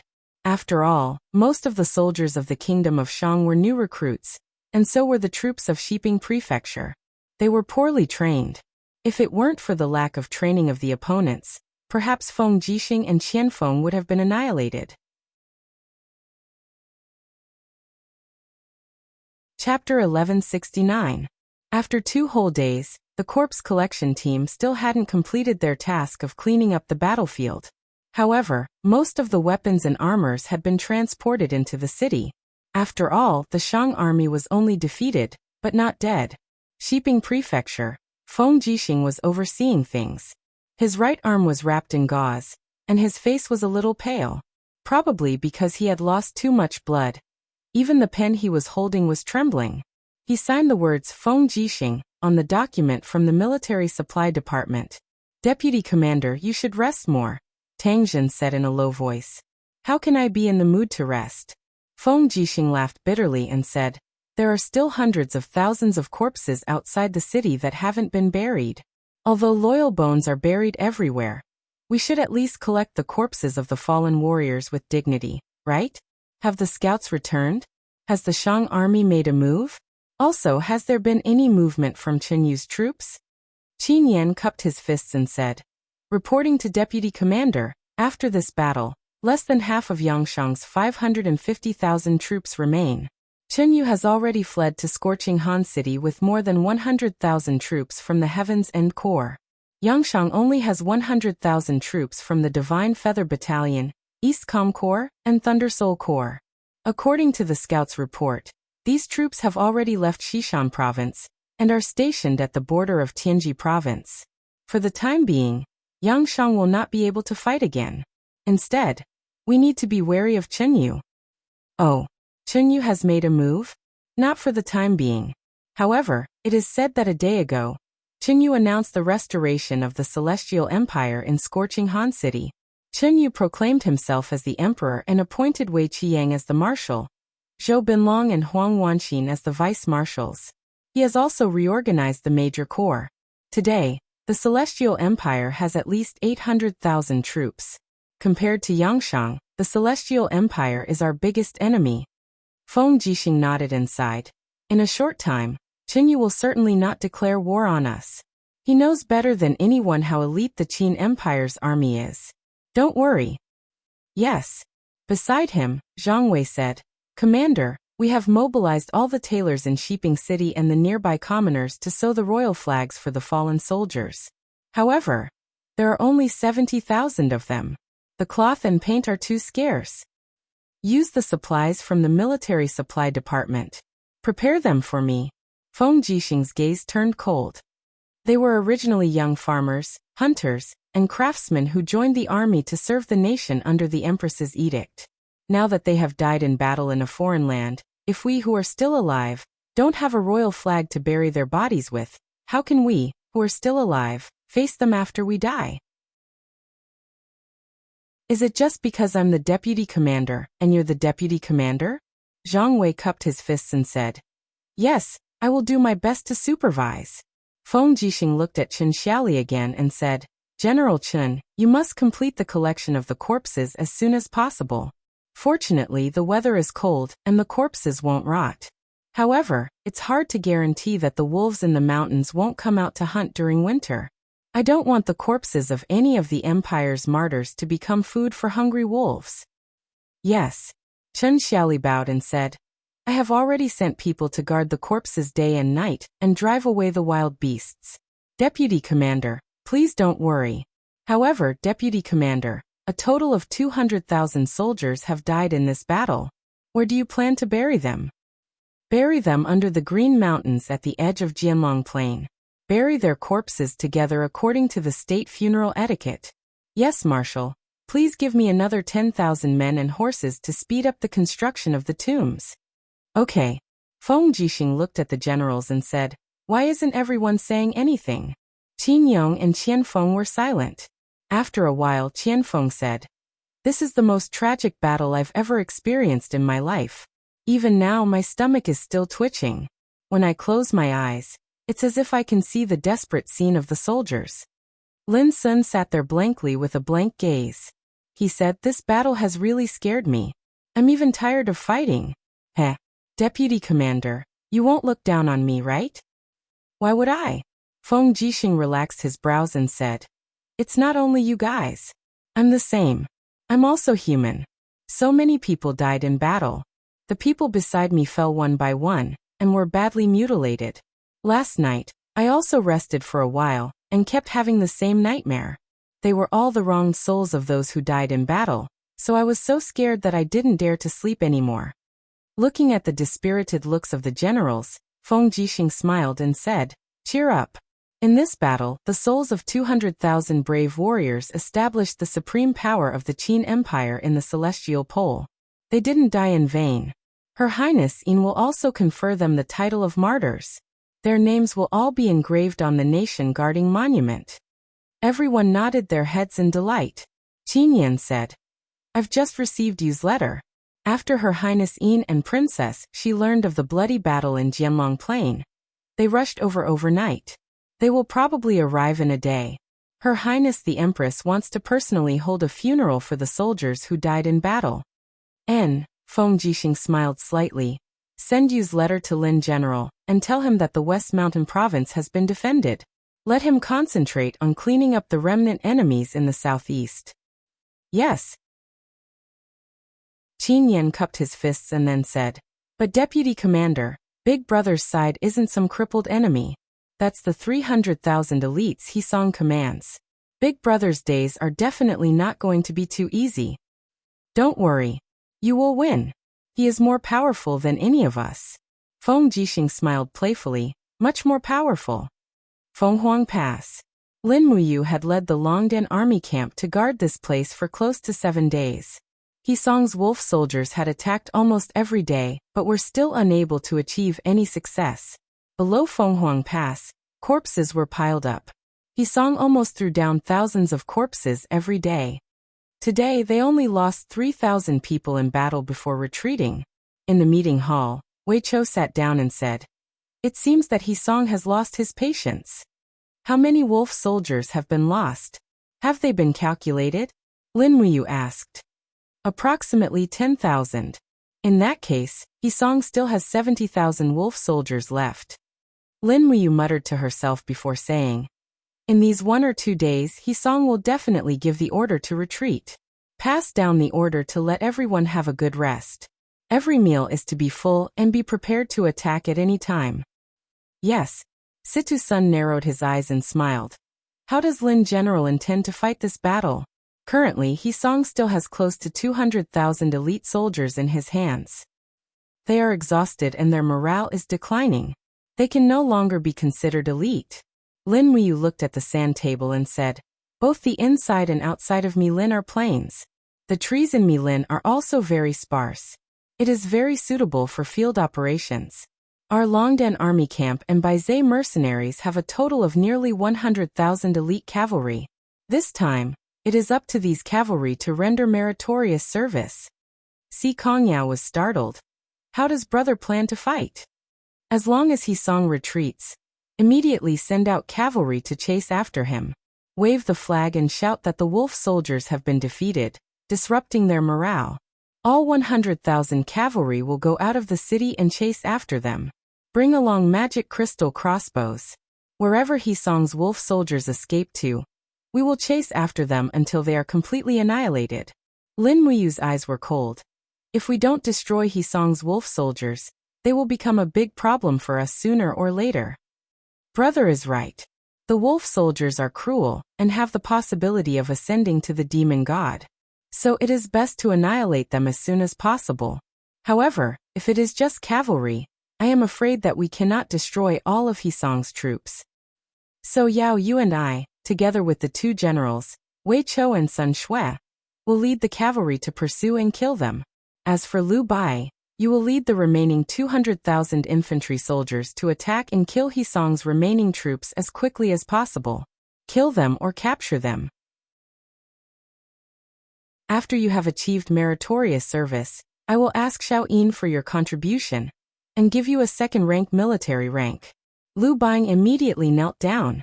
"Thank you, sir. I will not let you down. Go and make the arrangements." "Yes." Late at night, the cold wind was blowing, but the camp of He Song's wolf soldiers was noisy. The transportation of supplies and the neighing of war horses mixed together. They had finally decided to retreat. The rations they had brought from Red Rock City were almost exhausted. If they did not retreat now, the wolf soldiers would eat them alive. More importantly, the wolf soldiers' patience had run out. Phoenix Pass had been attacked for a long time, and the wolf soldiers had no other choice but to retreat. The cold wind carried snowflakes on his armor. He Song was dressed in a red battle robe and riding a fine horse. His eyes were cold as he walked in the middle of the army. He frowned and said in a low voice, "Lower your voice, don't alarm the enemy in Phoenix Pass. If you attract Lin Muyu's attention, no one will have a good ending." "Yes, Commander." A group of guard camp soldiers followed closely behind. A black-cloaked strategist rode over and said in a low voice, "Commander, we still need to be careful. The army's retreat has caused quite a commotion, and Lin Muyu has dragon riders under him. The moment they discover us, they will definitely ambush us. We need to leave a battalion to cover the rear." "I know. I have already left 20,000 infantry of the 2nd Battalion to cover the rear of the camp." 20,000 infantry. The strategist was taken aback. Lin Muyu's armored cavalry is an elite force. Can 20,000 infantry really hold them off? Then what else do you want? Have my 70,000 wolf soldiers stay behind to cover the rear? No, that's not what I mean. It's just that. Commander, please leave 20,000 infantry of the 3rd Battalion to cover the rear. Otherwise, they will not be able to hold Lin Muyu back. If he sees through our retreat, I'm afraid his pursuers will be here in the blink of an eye. We'll do as you say." "Thank you, Commander." Above the forest, 2 huge figures flew past. It was the dragon riders under the command of the Longdan army camp. Those bastards have finally retreated. Lin Muyu was a little agitated. He quickly slapped the table and said, "Attack immediately." "Yes." Si Kongyao, Situ-sun, Wei Chou, Fengxi and the others all cupped their fists, then grabbed their weapons and followed Lin Muyu out of the meeting hall. The cavalry had already gathered in Guanxi and Guanyi. 100,000 cavalry were ready and waiting for the order. Attack! The war drums thundered, and the 8 gates of Phoenix Pass opened at the same time. Nearly 10 cavalrymen filed out of the pass side by side. The speed at which they set out was quite fast, and in the blink of an eye, they had gathered outside the pass in a dense black mass. Lin Muyu personally supervised the battle. She carried the Xianyuan sword and rode on the treading-in snow warhorse. She extended her spiritual pulse technique and discovered the 40,000 infantrymen at the back of the enemy's camp. She smiled and said, "Pass down my order. All the steel cavalry will circle around the enemy's camp from the north and attack Hisong's wolf soldiers from the north of Milin." "Yes."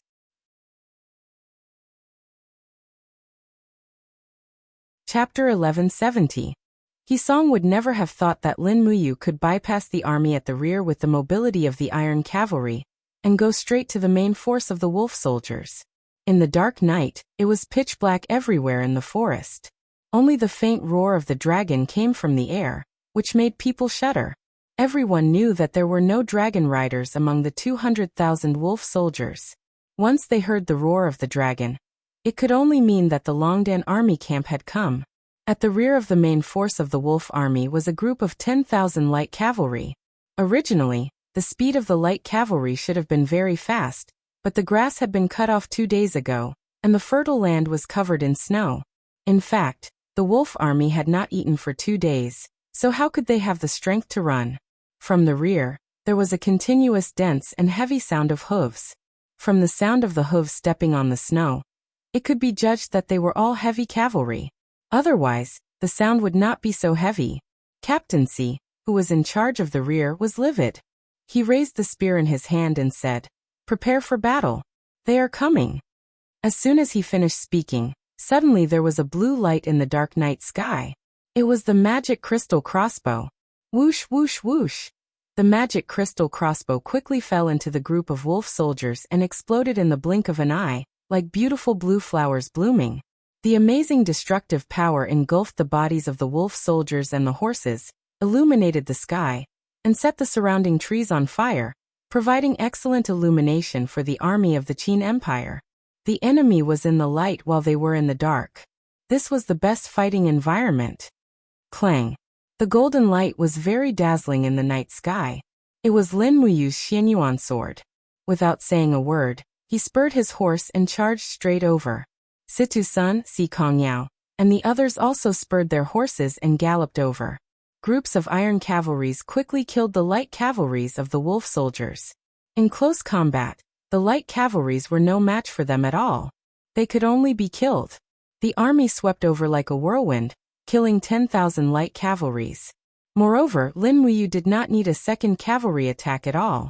He pointed his sword forward and led the Longdan army camp to continue to chase and kill. As for the remaining enemies in the rear, he left it to Liu Bai to deal with. Lin Muyu's strategy was to bite the tail of the wolf soldiers, so that they wouldn't dare to turn back and couldn't turn back. This was Lin Muyu's strategy, and it was as if his lifeline had been grabbed. He was already terrified, and his thoughts were all seen through by his opponent. He Song knew that he would definitely die if he turned back and fought, but if he kept running forward, he might have a way out. It was also because of this that Lin Muyu led 100,000 iron cavalries to gallop forward at a very small cost, as if he was a whale devouring the entire Red Rock province.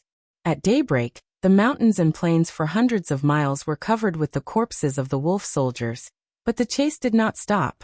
He Song, who was exhausted from running for his life, was completely terrified. He knew that Lin Muyu would definitely not let him go.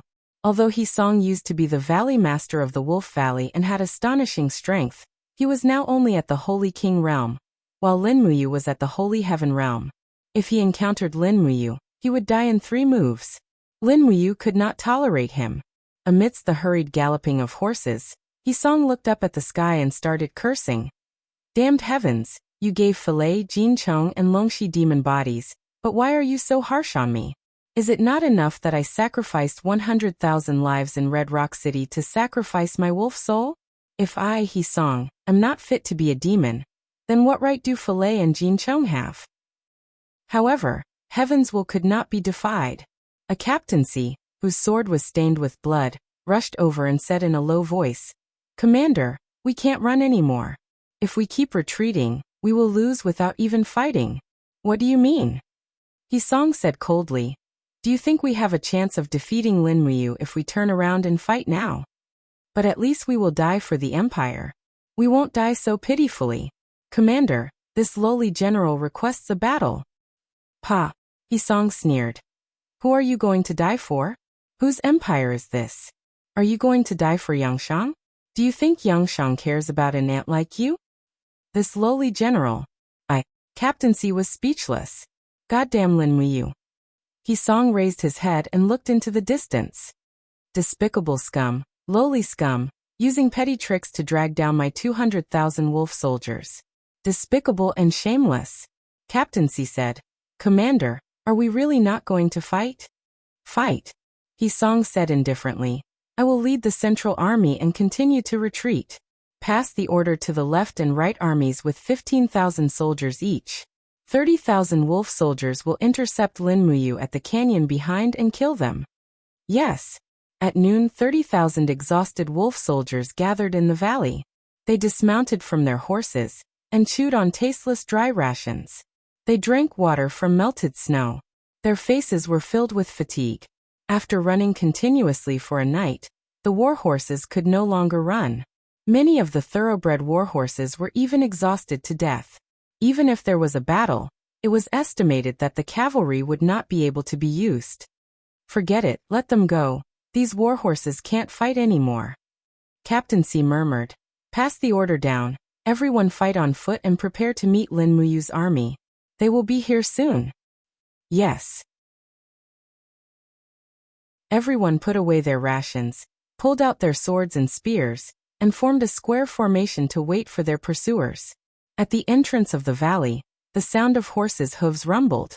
The first thing that appeared in everyone's sight was the Great Qin imperial flag with purple patterns and a dark blue background, followed by the Longdan army camp's flag embroidered with a dragon pattern.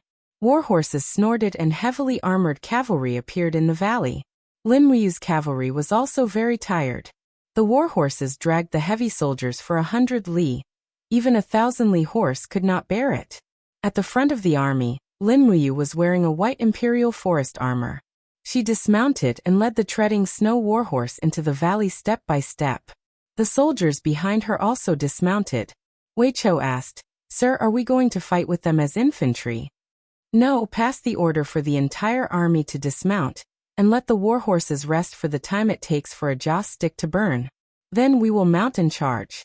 We must finish off the tens of thousands of enemies in the valley within 2 hours. Yes. Lin Muyu had never been a pragmatic person. He only knew that the cavalry had a natural advantage over the infantry. He would never let his soldiers give up their advantage to face the enemy. That would be the performance of a stupid commander. On the contrary, the wolf soldiers in the valley were all stunned. They did not know what the Longdan army camp was planning. They only knew that their troops were increasing and covering the mountains and plains.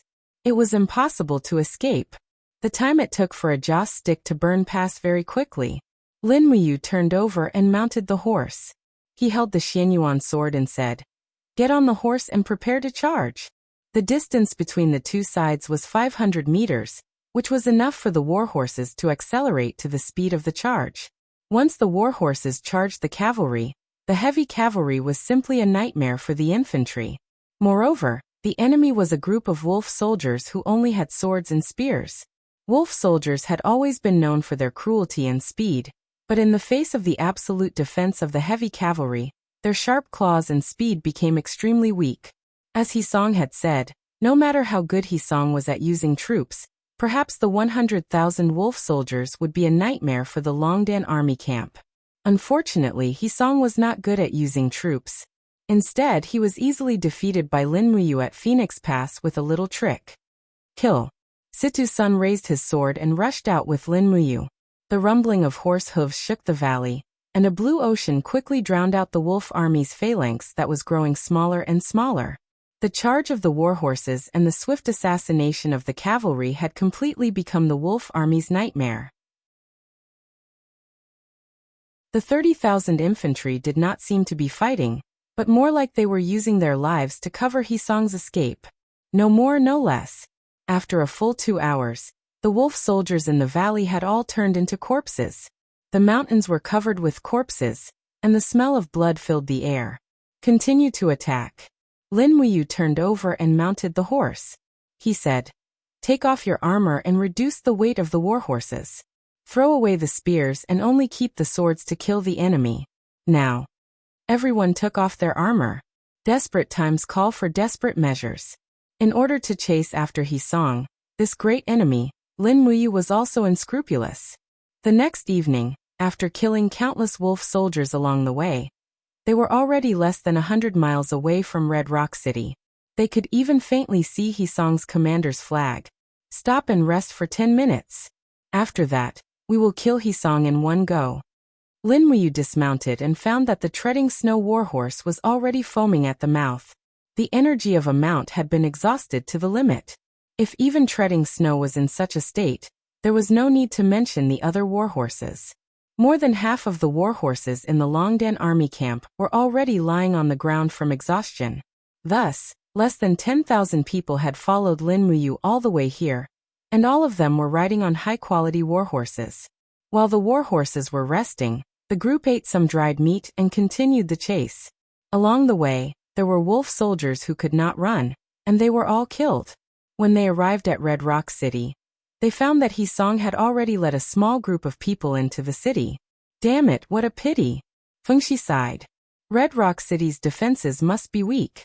Set up camp outside and try to break into the city tomorrow." Lin Muyu said, "Yes. Wait a minute." Si Kongyao suddenly squinted her eyes and looked at the city. "Brother Yu, what do you think that is? There seems to be someone waving a torch on the city wall." "I'll go take a look." Lin Muyu rode straight to the city wall, and saw a man wearing the armor of a general of the Shang army laughing. "This general, Song Liangqing, has been waiting for Lin General for a long time. I believe that Lin General is here for this treasure. This general will give it to you." Shua. A black object was thrown down from the city wall, and rolled on the snowy ground. With the help of the Xianyuan sword's light, Lin Muyu was shocked. It was Hisong's head. "You killed Hisong?" he asked in shock. "Yes." Song Liangqing smiled. "Hisong is a defeated general. Almost all the wolf soldiers were killed. When he is brought to Emperor Shang, he will be sentenced to death. On the other hand, Lin General, you have traveled a long way to Red Rock City. This general has prepared a gift for Lin General." "Gift?" "Yes." Song Liangqing laughed. "Beat the drums." On the city wall, the drums were beating loudly. Countless archers appeared by the city wall and fired a volley of arrows at Lin Muyu. At the same time, torches appeared in the forest far away. In the blink of an eye, they connected to each other. Oh no! Lin Muyu felt a sharp pain in his heart. The hunter had become someone else's prey.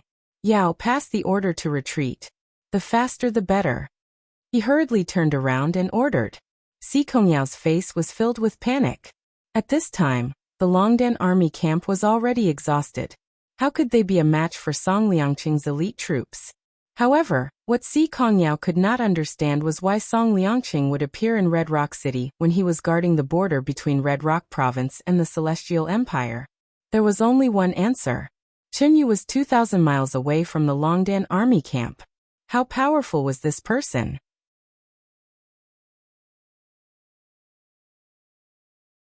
Chapter 1171. On the city wall, Song Liangqing laughed out loud. Lin General, there's no need to run. You can't run away. I, Song Liangqing, have been ordered by Emperor Shang to lead 100,000 troops, and have been waiting here for a long time just to welcome you. Drums were beating loudly all around them. There were sporadic swaying torches in the fertile fields in the distance. Song Liangqing was not lying. There were definitely 100,000 troops. Although most of them were infantrymen, the people in the Longdan army camp had not slept for 3 consecutive days. They had long reached their physical limits, and their war horses could not move anymore. The appearance of the 100,000 enemy troops was like a nightmare.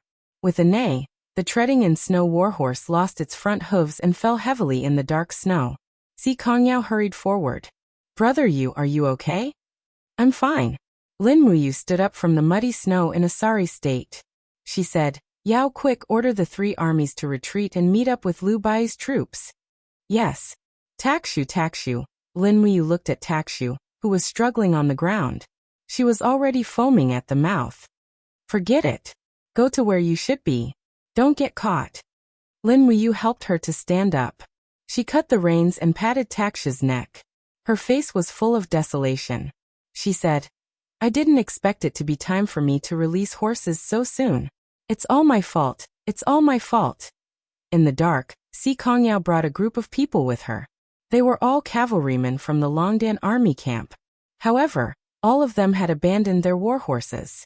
They were holding shiny steel sabers, and their faces were full of blood and exhaustion. Si Kongyao said, Brother, quickly retreat. Even if we become infantrymen, we still have at least 5,000 soldiers here. We'll protect you and rush out. Lin Muyu raised the Xianyuan sword and said, Let's rush out together. By the way, where is Su Jiantao's division? Do not know. The night is too dark and quite a number of people were separated. Just received Yu's letter that Wei Chou and Su Jiantao each led 5,000 men, and were cruising nearby. Should we send out the retreat signal? And Si Kongyao glanced around, and Fengxi, who was behind her, immediately took out an iron pipe and pulled the fuse in the air. This was a signal flare specially made with magic crystals. A blood-red light shot into the sky. This signal had never been used before, but this time it was necessary. The distant galloping of horses was getting closer and closer, and so was the light from the torches. From all directions, the Shang army was charging over like a tidal wave. In fact, there was no need to guess. The 100,000 Shang army must have planned this from the start. Taking advantage of the fact that the Longdan army camp was like an arrow at the end of its flight, they wanted to kill Lin Muyu and the others right here. Let's go. Lin Muyu raised her sword and commanded everyone to retreat. Her gaze inadvertently swept across Si Kongyao and Fengxi's faces. Si Kongyao had the cultivation of Holy King, but after 3 days and 3 nights of continuous travel, her strength had been greatly depleted. Even Lin Muyu was the same. The Douqi in her body had been depleted by nearly half, and those ordinary soldiers were even worse off. Even their hands that were holding onto their weapons were trembling. The galloping of horses was getting closer and closer, but in front of them was a flat plain. There was no way to escape. Lin Muyu could not help but feel a sharp pain in her chest. Were the Longdan army camp's elite veterans that had followed her for so many years really going to die in her hands? Feng Shi shouted. Lin General, we can't escape, let's fight. No, the front 3,000 men leave. The rear 2,000 men follow me to bring up the rear. Yes, sir. But when the order was passed down, the torches in front did not move. Several Kiliarchs flew over and knelt on the ground with their swords, their eyes red. Lin General, we have followed you for so many years, brave through fire and water. And now that disaster is upon us, Lin General, do you not want us veterans anymore? We will not leave. We would rather die here with Lin General than leave. Obey my orders. Lin Muyu shouted in a low voice. Don't forget, you are soldiers, obeying orders is your duty. I order you to retreat to the west immediately, and meet up with Liu Bai's infantry camp. The Kiliarchs trembled, and one of them said with tears in his eyes, Lin General, why do we have to lie to ourselves? Those who stay will die, and the one who should leave is Lin General, not us. The Empire can live without us, but it can't live without Lin General. Lin Muyu felt extremely uncomfortable, and his eyes were red as he said, Today's defeat is all on me. I underestimated the enemy, and I was not considerate enough. Since we are all going to stay, then prepare to fight and kill as many as we can. If anyone dies before I kill a single person, I will punish him to be the scapegoat of the Spirit Fire Department when we reach the Ghost Realm. Everyone laughed loudly. Even Si Kongyao couldn't help but laugh involuntarily. However, there was more bitterness in her laughter. She knew that today might be her last battle. Although Lin Muyu was at the Divine Heaven Realm, he would definitely not be willing to abandon his soldiers and escape alone. Lin Muyu might die from exhaustion, and she would definitely not abandon her brother. Perhaps she would also die here. Thinking of this, Si Kongyao's eyes reddened, and tears flowed down uncontrollably. Lin Muyu slowly drew out the Xianyuan sword, and his cloak fluttered in the cold night.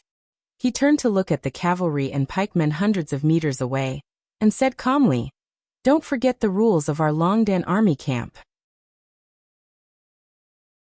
Set up the Cosmos sword formation to defend against the cavalry and pikemen. Be careful of the archers, they will arrive soon. Yes. The 5,000 people quickly gathered on the plains, and the Cosmos sword formation was quickly set up by 500 people. The sound of the horses' hooves grew louder. Song Liangqing's subordinates numbered around 5,000. Each of them raised their sabers from afar and shouted something as they charged straight at the enemy. Take the attack. Lin Muyu was at the very front of the sword formation, and he suddenly swept out with the Xianyuan sword. Instantly, a golden sword light swept across the ground, and nearly 100 cavalry quickly fell to the ground. The people at the back were already very fast, and they could not stop at all. They just charged straight over. Feeling a faint sense of weakness in his arm, Lin Muyu took a deep breath and started to use his martial soul.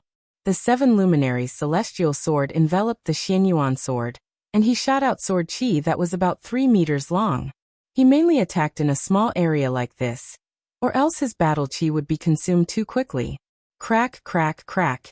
After 3 consecutive strikes, 3 cavalrymen fell off their horses, but the spear of the 4th cavalryman struck straight into Lin Muyu's chest. Clang. Sparks flew, and the spear was shaken off by the Chiyu armor. Lin Muyu took the opportunity to turn and kick the cavalryman off his horse. At the same time, countless cavalrymen charged over and hit the Cosmos sword formation at the back, and the sound of killing shook the sky. The soldiers of the Longdan army camp who formed the sword formation were already extremely weak, and they could not withstand the impact of the cavalry formation. In the blink of an eye, the sword formation was broken through one after another, and the sword light danced wildly, turning it into a chaotic battle. Yao, follow me closely. Lin Muyu shouted as he retreated and killed the enemy. At the same time, he did not want Si Kongyao to die before him. Si Kongyao's sword danced with the ice profound art, and streams of ice soul sword chi shot into the cavalrymen's bodies. She quickly returned to Lin Muyu's side and said, Brother, there are too many of them, we can't stop them. Since we can't escape, we will kill as many as we can. Yes. Lin Muyu suddenly opened his arms, and shouted in a low voice, Acatosaurus, come out and help me. Roar! The dragon's aura burst out, and Acatosaurus broke through the air, opened its huge mouth, and bit a charging cavalryman into pieces. Then it shook its huge head to shake off the cavalryman, and crouched down, making a respectful gesture to Lin Muyu. Kill the enemies at will. Lin Muyu did not want to ride on a Catasaurus, and only ordered it to kill the enemies as quickly as possible. Roar! This was what a Catasaurus wanted to hear the most, and it swayed its huge body and rushed into the cavalryman. At the same time, huge black shadows descended from the sky, and sword chi sprinkled into the crowd. It was the dragon cavalry led by Situ Sun and Situ Shui, but it seemed that there were not many of them, only a dozen of them. Master, we are here, Situ-san shouted. How is it now? Just in time, Lin Muyu shouted. Help us kill the enemies. Also, what about Su Jiantao's troops? Wei Chao's 5,000 men are being held up by the enemy's 20,000 foot soldiers. This subordinate just came from Su Jiantao's troops, and there are only a few Shang army swordsmen around him, and there are about 8,000 of them. He asked me to come and help master. Lin Muyu frowned. General Sun, you stay with 3 dragon cavalry.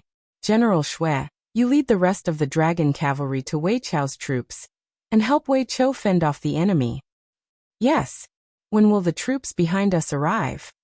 Their war horses are already tired, and they will only arrive after dawn.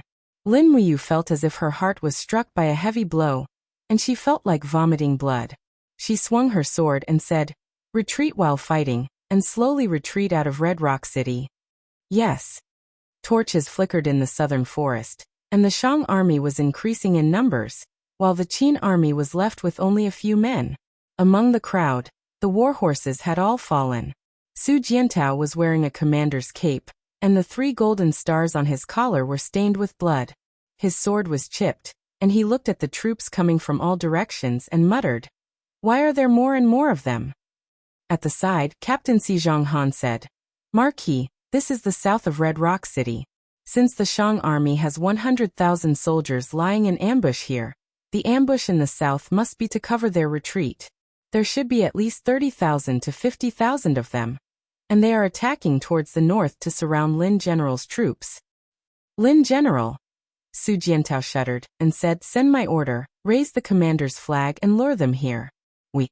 We will stay here and block the ambush for Lin General. But the Marquis?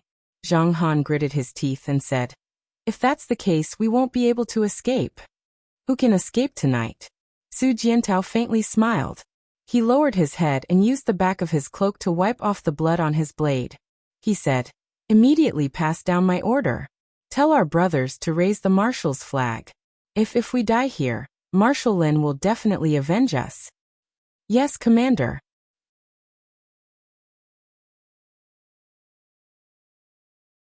Chapter 1172. The swordsmen were at the front, and the archers were at the back. When Su Jiantao led the 5,000 Longdan army camp and killed nearly 2,000 enemy soldiers, he found that only a few of his own soldiers were left. The mountains were covered with the bodies of the Longdan army camp soldiers. Most of them died of exhaustion. If they were not exhausted, how could they have been defeated by this motley crew? Retreat. Continue to retreat. Su Jiantao carried the bloody sword and continued to retreat. Looking behind him, in the darkness of the night, a lonely cliff appeared in the forest behind him. He couldn't help but ask, what mountain is that? Buga Mountain, Zhang Han said. Okay, retreat to Buga Mountain. Yes. More than 1,000 people from the Longdan army camp followed Su Jiantao up the mountain. Along the way, they were ambushed and killed by the enemy's light cavalry. Hundreds of bodies were left on the mountainside. Many of these people were veterans of the Longdan army camp. Su Jiantao felt as if his heart was being twisted by a knife. Those veterans were his brothers for many years. Now they had all died miserably under cold arrows and butcher's knives. Even their chances of returning to their homeland with their corpses on the battlefield were rather slim. It was getting colder and colder on Buga Mountain. Su Jiantao was panting. He was old and a veteran. Marquis, take a break? Zhang Han said. Yes. Su Jiantao almost fell on a rock. He leaned his sword to the side and looked at the dense torches at the foot of the mountain. He could not help but laugh. Marquis, why are you laughing? Zhang Han asked in surprise. Su Jiantao laughed and said, I'm laughing that this motley crew really thinks I'm Lin General. Ha ha ha, look at the people at the foot of the mountain. There are at least 50,000 of them. If there were 50,000 people here, Lin General should be able to escape. Zhang Han, we have made a great contribution. Zhang Han smiled bitterly and said, what should we do? Die here. Die here. Su Jiantao looked up at him and said, Zhang Han, if I remember correctly, your wife gave birth to a daughter not long ago, right? Yes. Old friend, I'm sorry. I shouldn't have let you die here with me. Zhang Han sat down on the ground, a bitter smile on his face. To be able to die together with a hero like the Marquis in a foreign land. This is my, Zhang Han's honor. It's just that, thinking of not being able to return to my hometown, thinking of not being able to see my wife smile again, sigh.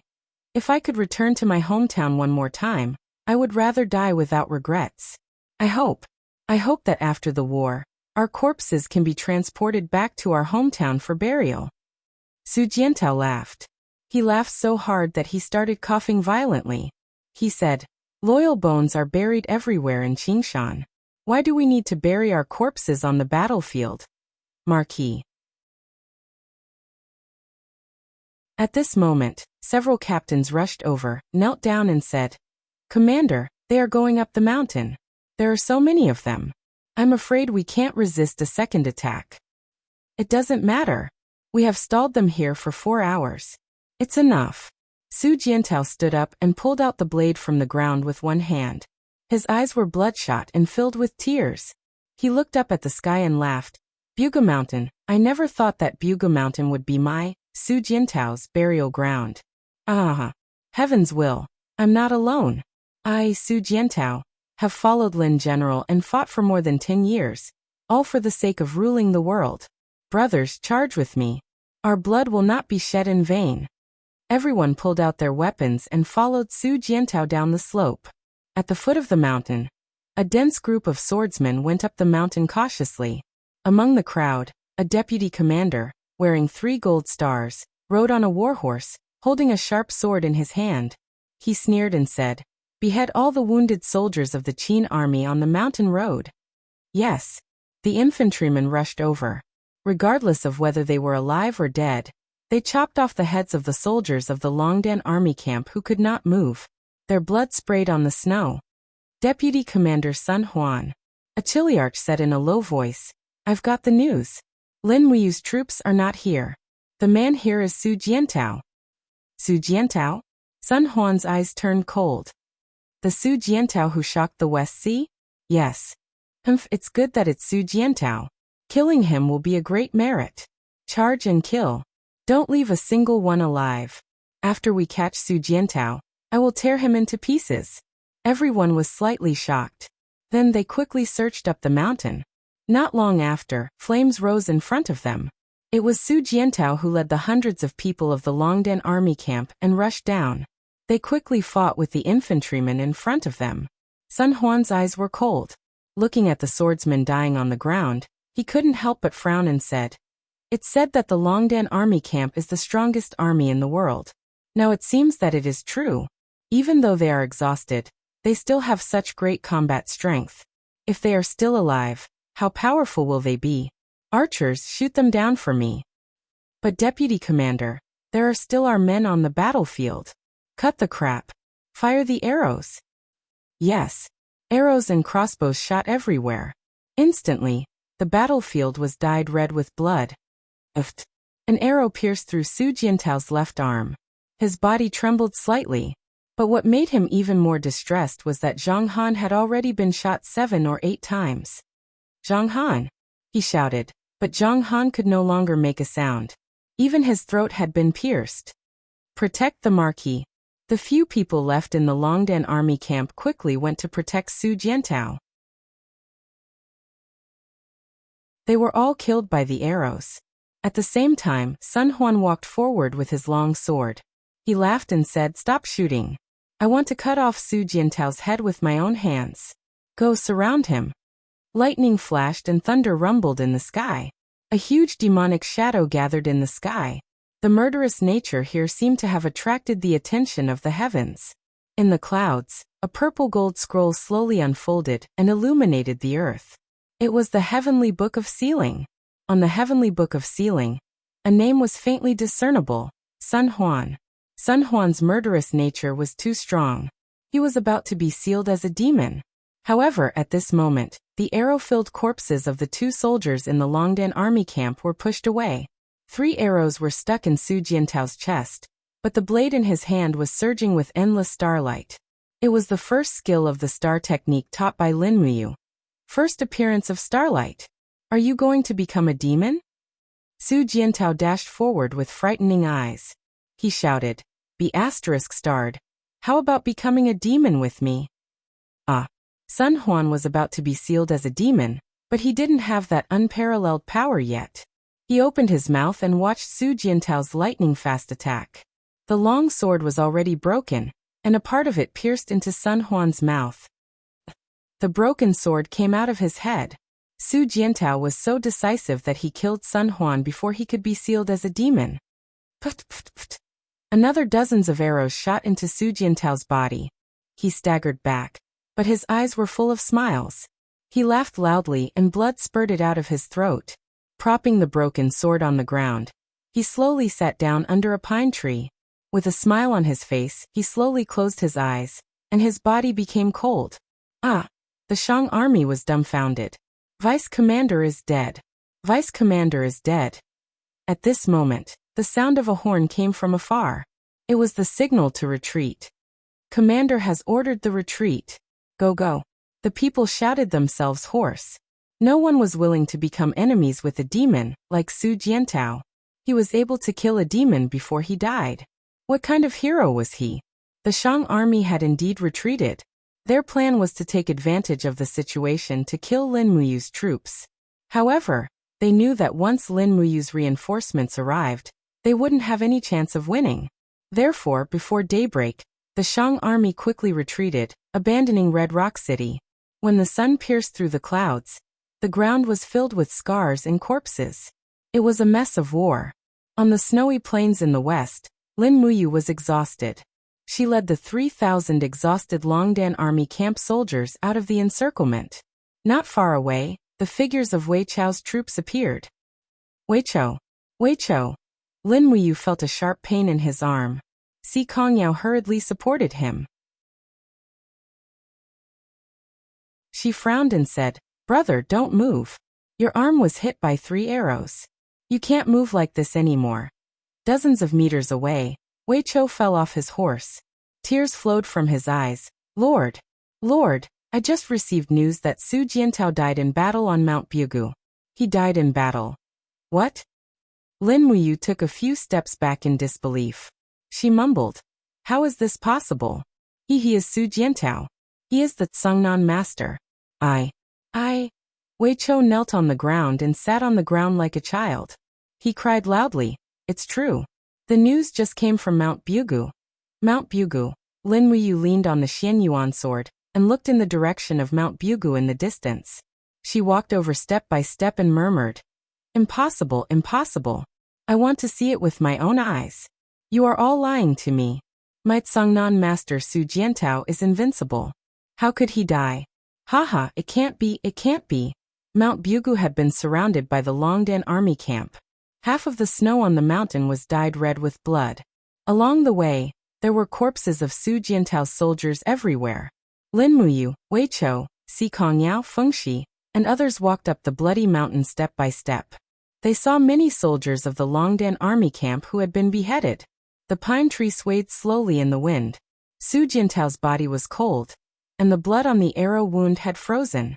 He looked very peaceful, and even the corners of his mouth were slightly raised. The broken sword in his hand was propped on the ground, deeply pierced into the soil. He had been hit by more than 20 arrows, and his feathers were trembling slightly in the wind. Lin Muyu was speechless and wept. She sat beside Su Jiantao's body and leaned against the pine tree with tears rolling down her cheeks. "Brother Yu." Si Kongyao wanted to comfort him, but she didn't know how. The wound on Lin Muyu's arm was bleeding and the white gauze was stained with blood. Her tears fell on the blood-stained white cloak. She said bitterly, "Brother, I really shouldn't have brought you from the Holy Temple to the Longdan army camp. From then on, you all thought that I Lin Muyu was a clever strategist and that I Lin Muyu would never lose a battle. Now I'm like a stray dog. I can't even save your life, and now I'm plotted against like a piece of trash. Your Excellency. Wei Chao's eyes turned red. Please don't be like this. Lin Muyu gritted her teeth so hard that her lips started to bleed. However, she couldn't feel the pain anymore. She said in a sobbing tone, Songnan Master, I feel sorry for you all my life. You've been risking your life for so many years. It's you who defeated the armored demons with the shield cavalry. You got the title of Songnan Master, but it was taken away by the Congress. I didn't even say a word. I Lin Muyu feel sorry for you all my life. I'm too self-righteous, too smart. Your Excellency, please don't say any more. Wei Chou knelt on the snow. Behind him, Feng Jixing, Situ Sun and Situ Shui all knelt down. In the blink of an eye, all the people on the mountainside had knelt down. Lin Muyu looked at the quivering arrow feather on Su Jiantao's chest, and her eyes turned red. She continued, I originally planned to wait until the war is over to think of a way to get you the method of immortality. I originally planned to use my life to ensure that all the generals of the Brave Dragon Battalion would die a good death after the unification. But God didn't give me time. I was powerless. With tears streaming down her face, Si Kongyao said, Brother Yu, we all understand. Please don't say anymore. As if she didn't hear Si Kongyao's words, Lin Muyu roared at the sky. Qin Yu Song Liangcheng, I swear I'll kill you. If I don't crush you into ashes, I Lin Muyu swear I'm not a human. Puff! He suddenly opened his mouth and vomited blood. His breath became extremely chaotic and weak. He slowly stood up with the Xian Yuan sword in his hand, but the sword light also became dim. After taking 2 steps, he suddenly fell on the snow.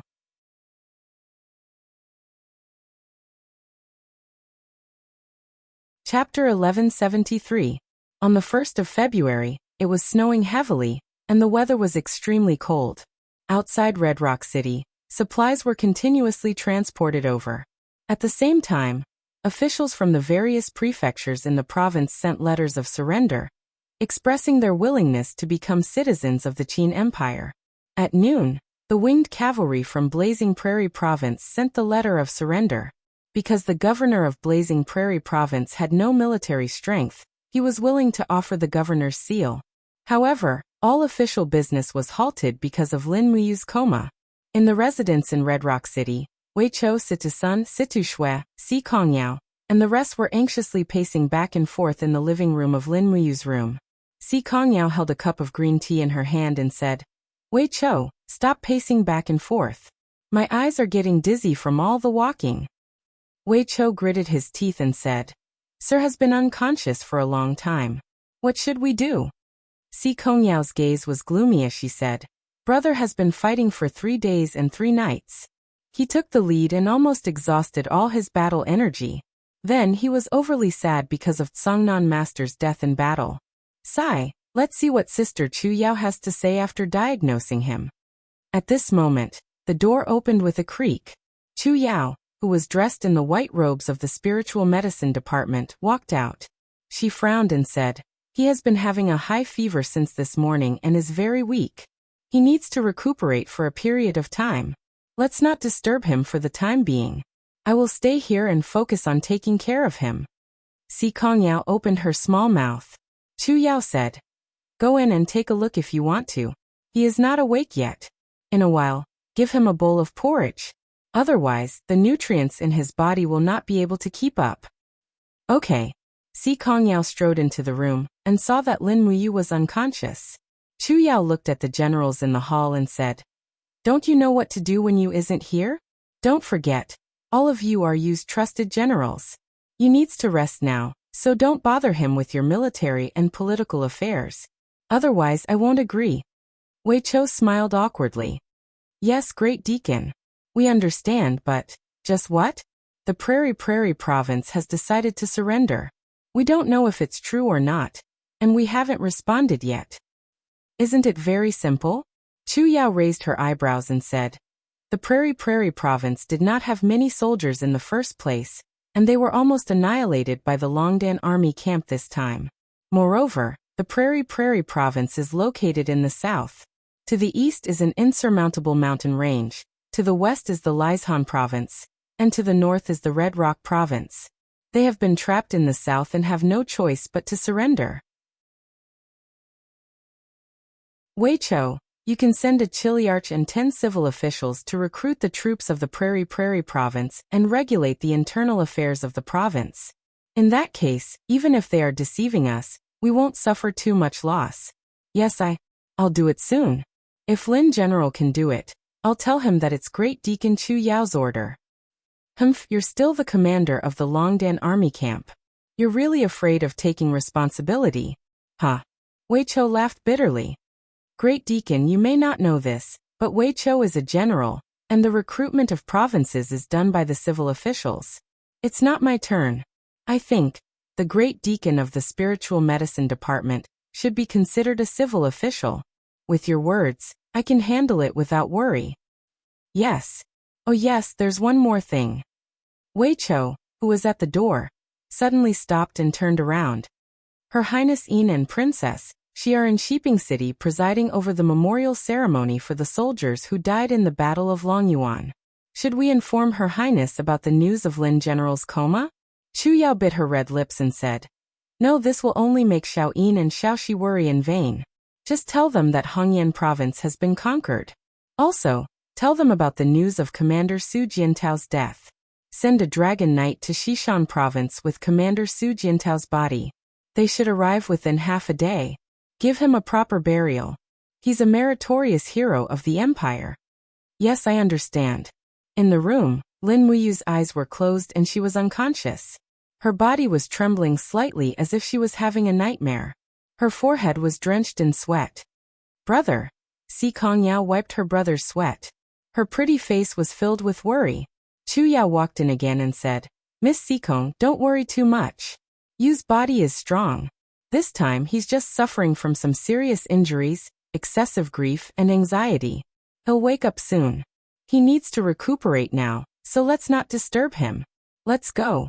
There are many things waiting to be done in Hongyan province. As the commander of the Baizhe mercenaries, you have many things to do. Yes, thank you, Sister Chu Yao, for the reminder. Si Kongyao pursed her red lips and said, I'll be in the military field. Once brother wakes up, please send someone to inform me. Oh, go. Si Kongyao left reluctantly. Chu Yao sat on the side of the bed and looked at Lin Muyu's pale face. She said, Why don't you take care of your body? Look, so many people are worried about you. Hurry up and wake up. If you don't wake up, I'm afraid you'll miss Su Jiantao's funeral.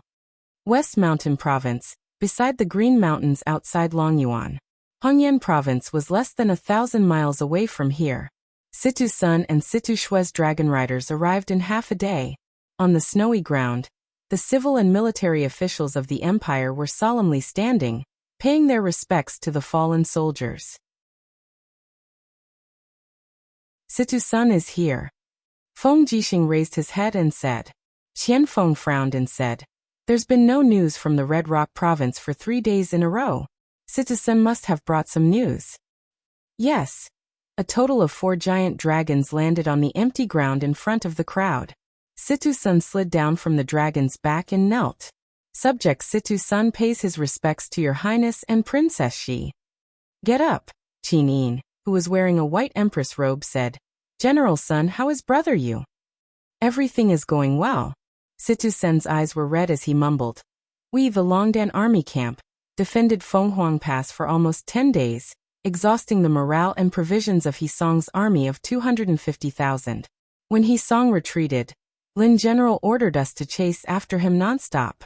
For 3 days and 3 nights, we killed our way from Fenghuang Pass to Hongyan City, and almost annihilated Hisong's army. But that goddamn Chen Yu actually sent his General Song Liangqing to lead 100,000 elites to ambush us. The vanguard of the Longdan army camp was almost wiped out, and Lin General was seriously injured. Ah! Qin Yin's body trembled slightly and she asked anxiously, Is brother you all right? Lin General is fine, he's just seriously injured. Situ Sen's eyes were filled with tears, but in order to cover for Lin General, Su Jiantao led 5,000 soldiers to stop the 50,000 bandits. They were besieged on Buga Mountain, and after a night of bloody battle, he died for his country. Situ Sen knelt on the ground, tears flowing down his face. No one would have thought that the valiant general would cry so unscrupulously. He knelt there, stabbed his sword into the ground, and curled up like a pitiful shrimp. The camaraderie between soldiers was something that outsiders could never understand. Not to mention Situ Sen and Su Jiantao, who belonged to the Longdan army camp, were close friends who had gone through thick and thin together for many years.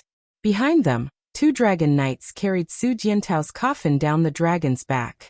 Su Jiantao's body was wrapped by a purple flower flag, and he looked very serene before his death, even smiling. Feng Jixing, Zhang Wei, Qin Yan, and others' eyes turned red, and they all knelt on the ground with one knee. Even Qin Yin, the female monarch, also knelt down slowly and murmured, bury Su Jiantao in the first place of the Longyuan country tomb, and confer him the title of Duke Songnan. His son will inherit his father's title, and the title will be passed down from generation to generation. After the establishment of the nation, the titles of Duke, Marquis, Earl, and Viscount were deposed one after another, and almost all the titles were conferred to some heroes who died for the country, which was understandable. Situ Sen stepped forward and said, Your Highness, please don't be too sad. In this battle, the Longdan army camp killed nearly 200,000 enemies, and lost more than 50,000 soldiers. What about Lin General? Qin Yin moved her red lips and asked, How is Lin General? Oh, Lin General suffered a minor injury, and is now in Hongyan City to take charge of the overall situation. Really? Yes. Qin Yin didn't seem to believe Su Jiantao's words. She knew Lin Muyu's character very well. Su Jiantao was Lin Muyu's beloved general, and they had been close friends for so many years. Now that Su Jiantao died in battle, how heavy the blow to Lin Muyu must be. Feng Jixing stepped forward and said, Your Highness, after Duke Songnan's body is sent into the tomb, you must read the eulogy yourself. Yes, I know. Feng Jixing glanced at Situ Sen again and asked, Is you all right? Please rest assured, Deputy Commander, Lin General is fine.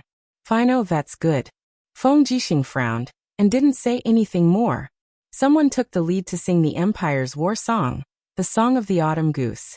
Soon, the soldiers were also singing. Many of them were wounded, and came to send their brothers on their last journey. At this time, what better way to express the sorrow in their hearts than the Song of the Autumn Goose? The world is vast, the mountains and rivers are magnificent. The cold moonlight shone into the battlefield. The rice is green, and the breeze is blowing. The Empire's warriors go to war together, kill all the jackals and wolves, and live a frivolous life. Who will comfort my wounds? The road home can no longer be seen. Anxiously waiting, only to sigh at the high mountains and long rivers. Unhindered in all directions, forever defending the country. What harm is there for the soul to return to the ends of the earth? The warrior's robe is broken, where will he be buried? The autumn goose, please take my soul back to my hometown. The road home can no longer be seen. The road home can no longer be seen. Feng Jixing mourned, and his heart couldn't help but twitch. Who would be the next to die? Situ Sen looked up at the snowy sky, and faintly heard the sorrowful cries of birds. It was already spring, but it was still snowing heavily. Situ Sen's voice trembled, and he shouted to the sky, Autumn goose, if you are really here, please take Su Jiantao's soul back to his hometown, so that when we the living go back to drink, we can accompany him. Su Jiantao loves to discuss the world with warm wine. Quickly take him home, don't leave him here alone. Feng Jixing, Zhang Wei, and the others couldn't help but twitch, and tears rolled down.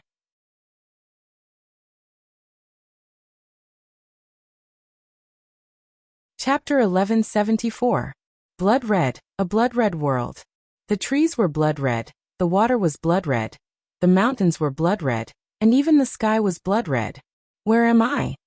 Lin Muyu stood in the blood-red field in a daze. The sound of horses' hooves came from afar. He hurriedly reached behind him to grab something, but he couldn't catch anything. The Xianyuan sword had disappeared. In the blood-red field, a dense group of cavalrymen charged over. They waved their sharp blades, roared, and cursed. Their spears and sharp swords glinted with cold light as they charged straight at Lin Muyu. Lin Muyu wanted to run, but his feet were as heavy as lead, and he couldn't move at all. At the same time, he was shocked to find that the armor of these cavalrymen was exactly the same as the special armor of the Longdan army camp. The battle flag they were holding had a gorgeous purple flower flying in the air. They were at the Longdan army camp. Lin Muyu's eyes widened. "Yu," the cavalrymen roared angrily, waved their weapons, and rushed over. They were actually cursing loudly. "Lin Muyu, what right do you have to exchange our lives for your fame? You coward, why did we die instead of you? Even a good man like Su Jiantao died, why didn't you?" Lin Muyu stood there in a daze, trembling all over. At this moment, he realized that these were the soldiers of the Longdan army camp who had died in the battle. They were full of resentment, as if they had returned from purgatory. "Come on." Lin Muyu slowly knelt down, raised his head to look at the cavalryman, and said with tears in his eyes, "I don't want to live in guilt for the rest of my life. If killing me can make you feel better, then kill me. I'm sorry, I'm really sorry. Brothers, I was too conceited and let you die tragically. I'm sorry. Brother. A voice suddenly rang in his ears. Lin Muyu's body continued to fall, as if he was about to fall into the blood-colored world's vortex. He cried bitterly and desperately reached out to grab something, but there was nothing he could grab. When she suddenly woke up, she found herself lying on the bed, soaked in sweat, and sitting next to her was Si Kongyao. At this time, Si Kongyao seemed to be scared out of her wits. Lin Muyu hugged her tightly. It turned out that the person who woke her up in her dream was Si Kongyao. "Brother, are you all right?" Si Kongyao murmured. I'm fine." Lin Muyu let go of Si Kongyao's hand and muttered, "This is Red Rock City, right?" "Yes. How long have I been asleep?" 5 days and 5 nights. Si Kongyao helped him sit up and said, "Brother, did you have a nightmare just now?" "Yes, I dreamt of my dead brothers." Lin Muyu finally realized that there were tears on her face. She hurriedly wiped them away and said, "No one has forgiven me. I'm the one who caused everyone to fall into such a desperate situation." Si Kongyao frowned and said, "No one can do better than you." War has always been unpredictable, so why does brother have to constantly let himself sink into self-blame? I believe that the soldiers who sacrifice themselves for their country will not hate you. On the contrary, they hope that you can pull yourself together and avenge them. Avenge, yes, avenge. Lin Muyu took a deep breath and said, "My battle with Chunyu has just begun." At this time, Chu Yao pushed open the door and entered, saying, "All right, just in time. I have a bowl of porridge here. Drink it first, you haven't eaten in a long time." "Big sister Chu Yao, why are you here?" "I'm here." Chu Yao smiled slightly. "How can I not worry when you're like this? What's more, there are tens of thousands of wounded soldiers in Red Rock City. How can I not come as the head attendant of the medicine department?" "Thank you. No need to be so polite. Eat first." "Yes." Lin Muyu was indeed hungry and drank 3 bowls of porridge in a row. Chu Yao insisted that he should not eat too much, otherwise he could drink 10 bowls. Si Kongyao smiled at the side and said, "Big brother, let me tell you a piece of good news. During the 5 days that you were unconscious, the various prefectures and commanderies of the Red Rock province have surrendered, and they've stationed our troops there, and replaced them with our officials.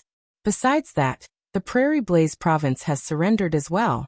Now the Governor-General's seal is with us, and the entire Darkstone Empire has been incorporated into Great Qin's territory." "Really?" "Yes. Unfortunately, we still suffered a crushing defeat at Red Rock City. Even Su Jiantao died for his country." Lin Muyu slowly leaned against the headboard and said, "Yao, don't you think I'm useless? When we were defending Phoenix Pass, I was already thinking of a strategy to chase after He Song's troops. At that time, Chunyu had already sent 100,000 troops under Song Liangqing to Red Rock City. From that moment on, my thoughts were completely seen through by Chunyu. This battle was a complete and utter defeat." Si Kongyao looked at him with a gloomy gaze and said, "From the start of the Battle of the Eastern Sea, you've always been a step ahead of Chunyu. You even forced him to withdraw from the naval battle and flee to Firesource province like a stray dog. Brother, you've won countless times but only lost once. How can you constantly blame yourself? If it were anyone else, no one would have done a better job than you.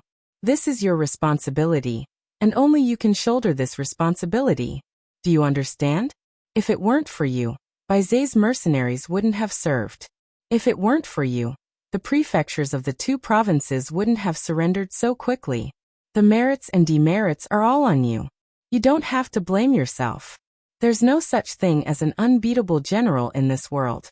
Perhaps losing a battle is the true you. Furthermore, did we really lose this battle? The Longdan army camp was besieged by Song Liangqing's 100,000 troops.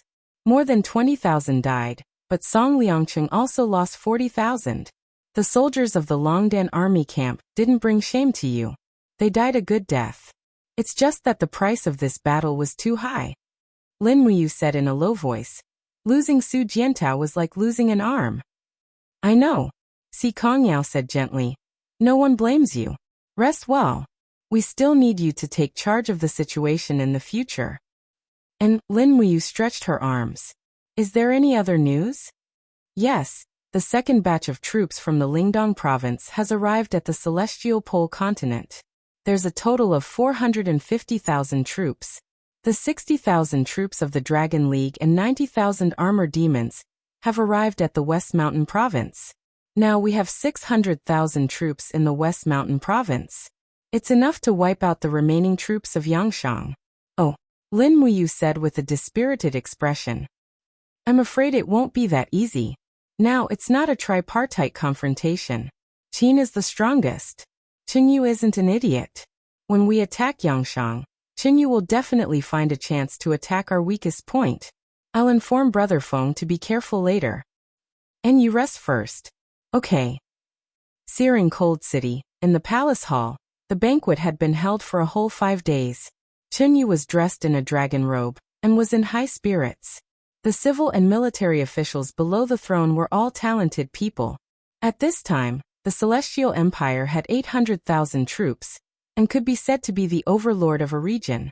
Their momentum was even greater than that of Yangshang. Song Liangqing had made a name for himself after defeating the elites of the Longdan army camp, wiping out 20,000 elites of the Longdan army camp, seriously injuring Lin Muyu, Wei Chou, and killing the famous general Su Jiantao. Now he had been promoted to the rank of general, and was also the deputy commander of the Celestial Empire. He was flush with success and naturally had nothing to say. After putting down the white jade wine goblet in his hand, Song Liangqing cupped his hands and said with a smile, Your Majesty, the heavenly great continent can be said to be a tripartite confrontation. Among them, the Qin state is the strongest while the kingdom of Shang is the weakest. Half a day ago, we received news that close to 500,000 troops from the Qin state have already arrived at the West Mountain province. Now they can be said to be strong and well-trained. We must plan ahead. Qinyu nodded and smiled. We understand, but let's wait for the right time. Before the Qin army makes a move, we need to continue lying low and wait for the best opportunity to strike. Right, how is Lin Muyu? Marshal Wei Qiang replied. Your Majesty, our spies in Red Rock City have sent back news that Lin Muyu has been unconscious for 5 days and 5 nights. For the time being, he has not attended any military meetings, and no one has seen any trace of him.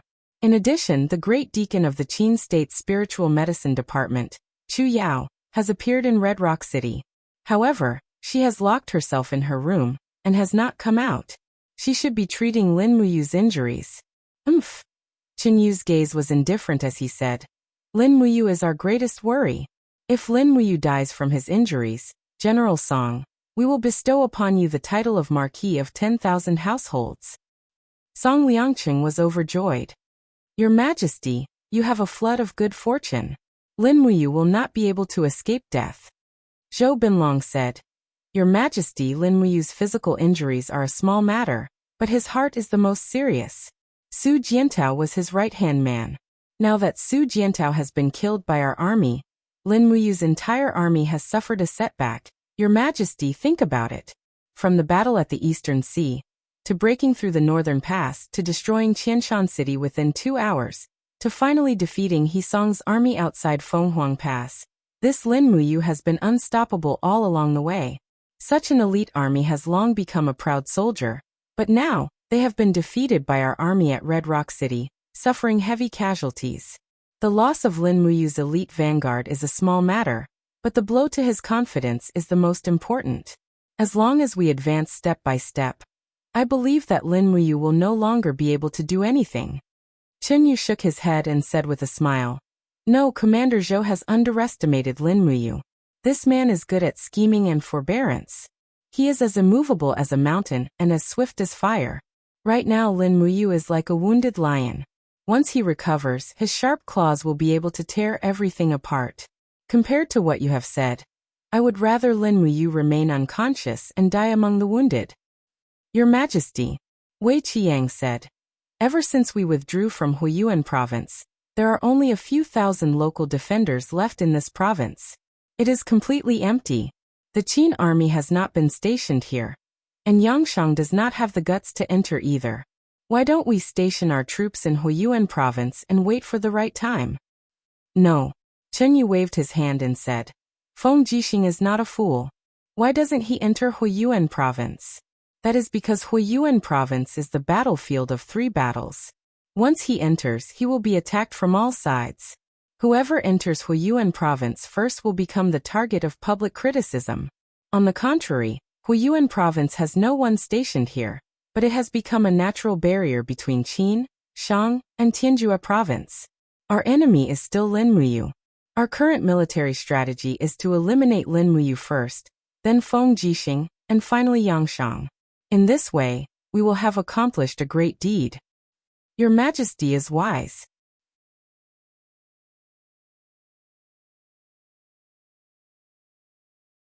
Chapter 1175.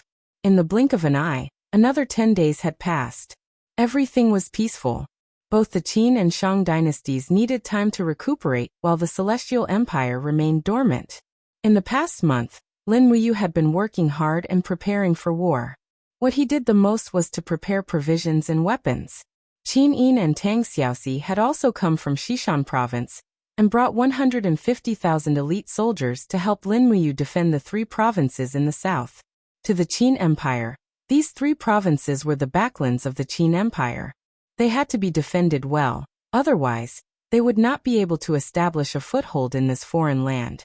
Spring had arrived, but there was no sign of spring in the world.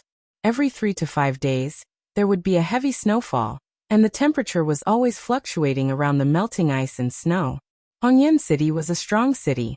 When He Song ruled Hongyan City, he was cruel and merciless. He captured civilians and sacrificed them for wolf souls. This caused a lot of complaints. However, after the Qin Empire occupied Hongyan City, they immediately issued a notice to pacify the people. They copied thousands of imperial charters and distributed them to all the prefectures and prefectures. They ordered the entire nation to follow the constitution and rule the country according to it. After all, even the empress had to follow this decree. Thus, the entire society became orderly. What the people needed was actually very simple: a sense of security, a guarantee of life, and fairness. Lin Muyu's injuries gradually healed. Although the speed was much slower than expected, it was still better. Early in the morning, Ren Baqian, who was wearing the marshal's cloak, slowly walked out of his room and came to the bitterly cold courtyard. He saw that the peach blossoms in the courtyard had not bloomed yet. Only the small flower buds were covered with snow. If the weather continued to be cold, it was likely that they would not bloom this year. Those flower buds would freeze to death as the weather changed. Sigh. Lin Muyu looked up at the peach branches and couldn't help but sigh. The weather was still cold. This could only mean that the aura of the demonic world was still surging and seeping into the 6 realms. Although the heavenly punishment had passed, the chaos was still there. "You're up." Behind him, Qin Yin's gentle laughter could be heard. "Come, drink some hot soup first." "Thank you, Xiaoyin." Lin Muyu turned around and took the soup.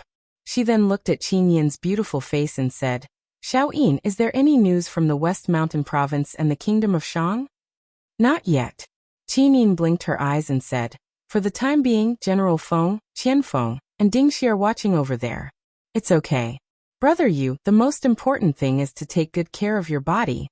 Lin Muyu drank a mouthful of soup and continued to look at the peach branches. This year's peach blossoms won't bloom. Yeah, maybe. Qin Yin clenched her fists and looked at the footprints on the snow. She said thoughtfully, "Brother Yu, have you ever considered?" "What did you consider?" "Hand over the military power and let Wei Chou control the Longdan army camp and Baizhe mercenaries?" Qin Yin said carefully, "I'm worried about your body, so don't waste your energy." Xiao Shi thinks the same. Lin Muyu couldn't help but smile. She looked down at her and said, "Xiao Yin, you're not worried about my body. You're worried about my confidence, right? After the defeat at Red Rock City, are you worried that I'll develop a psychological fear of Qin Yu?"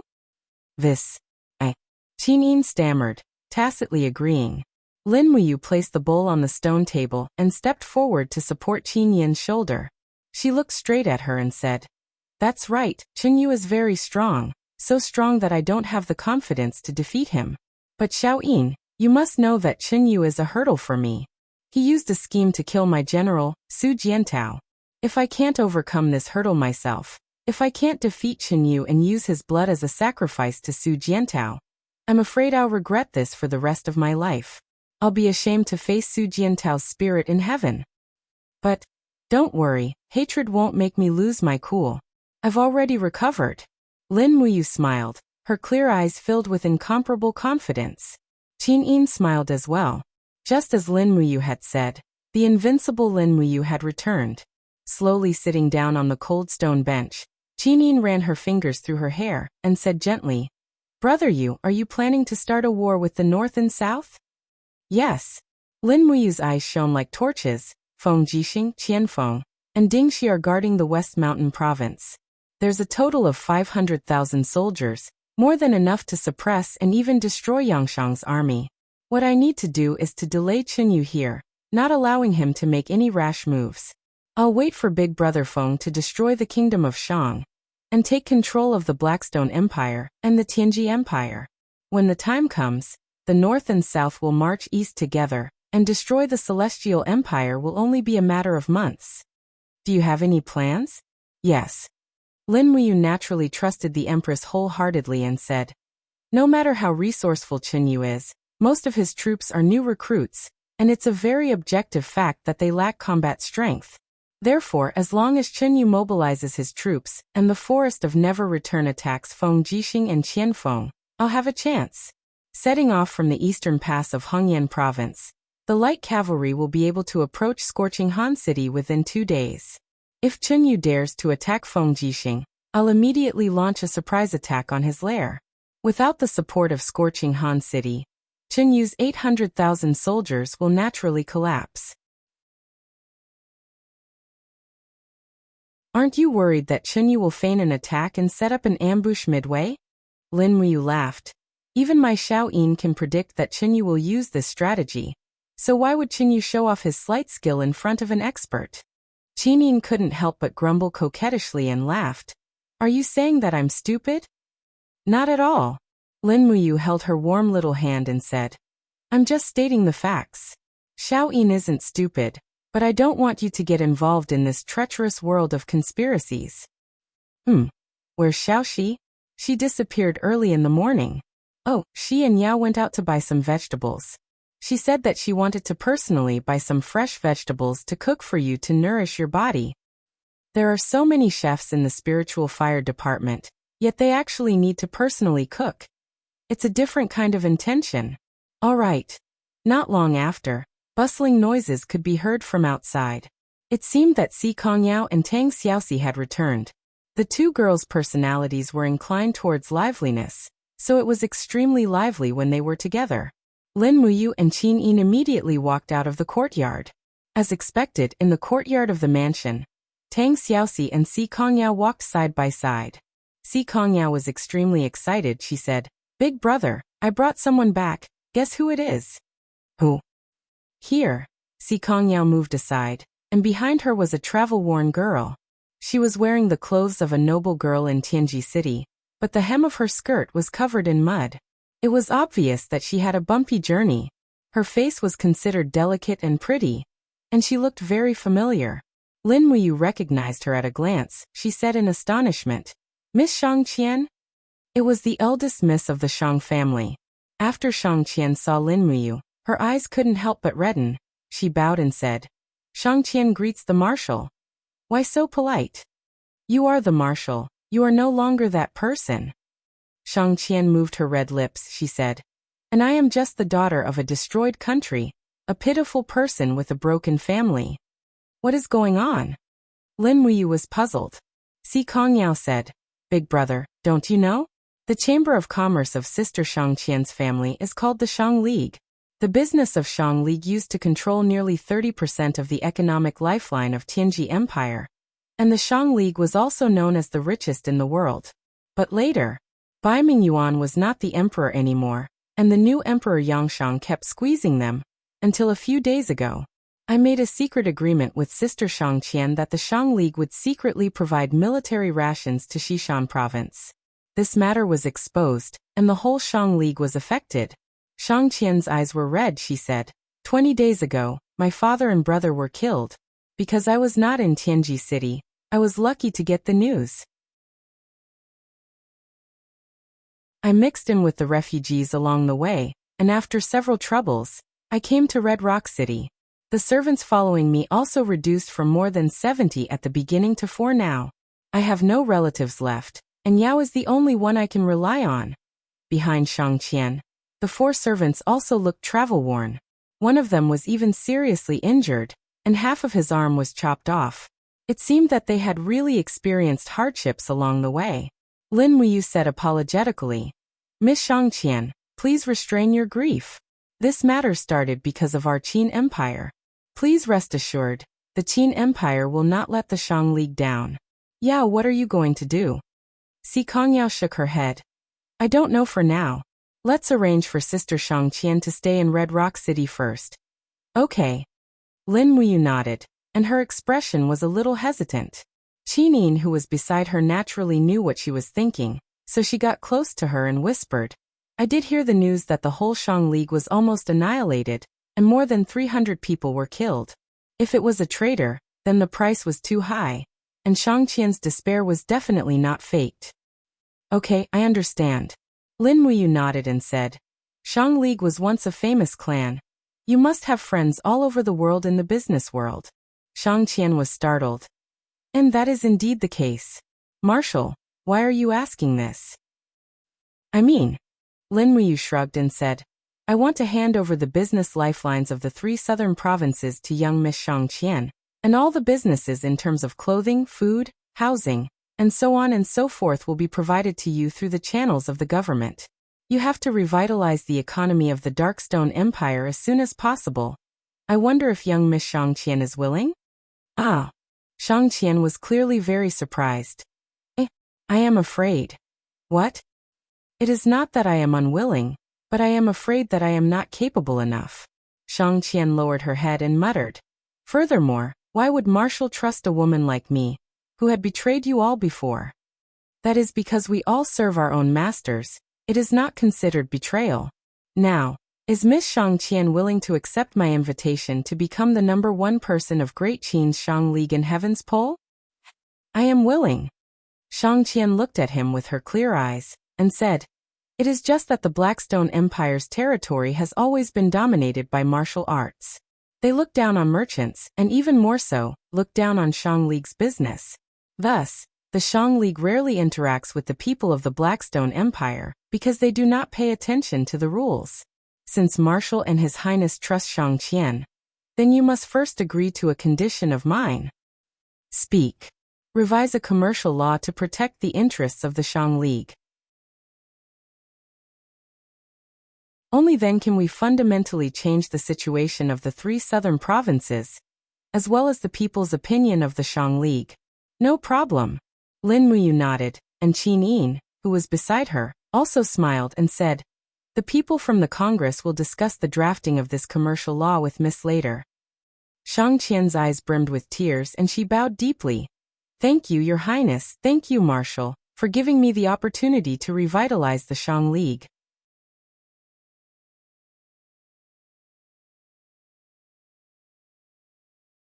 Chapter 1176.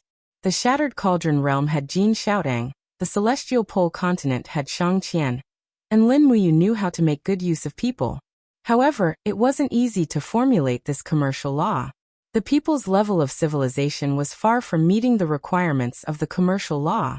However, there was no other way. They could only make every possible effort and reform the law first.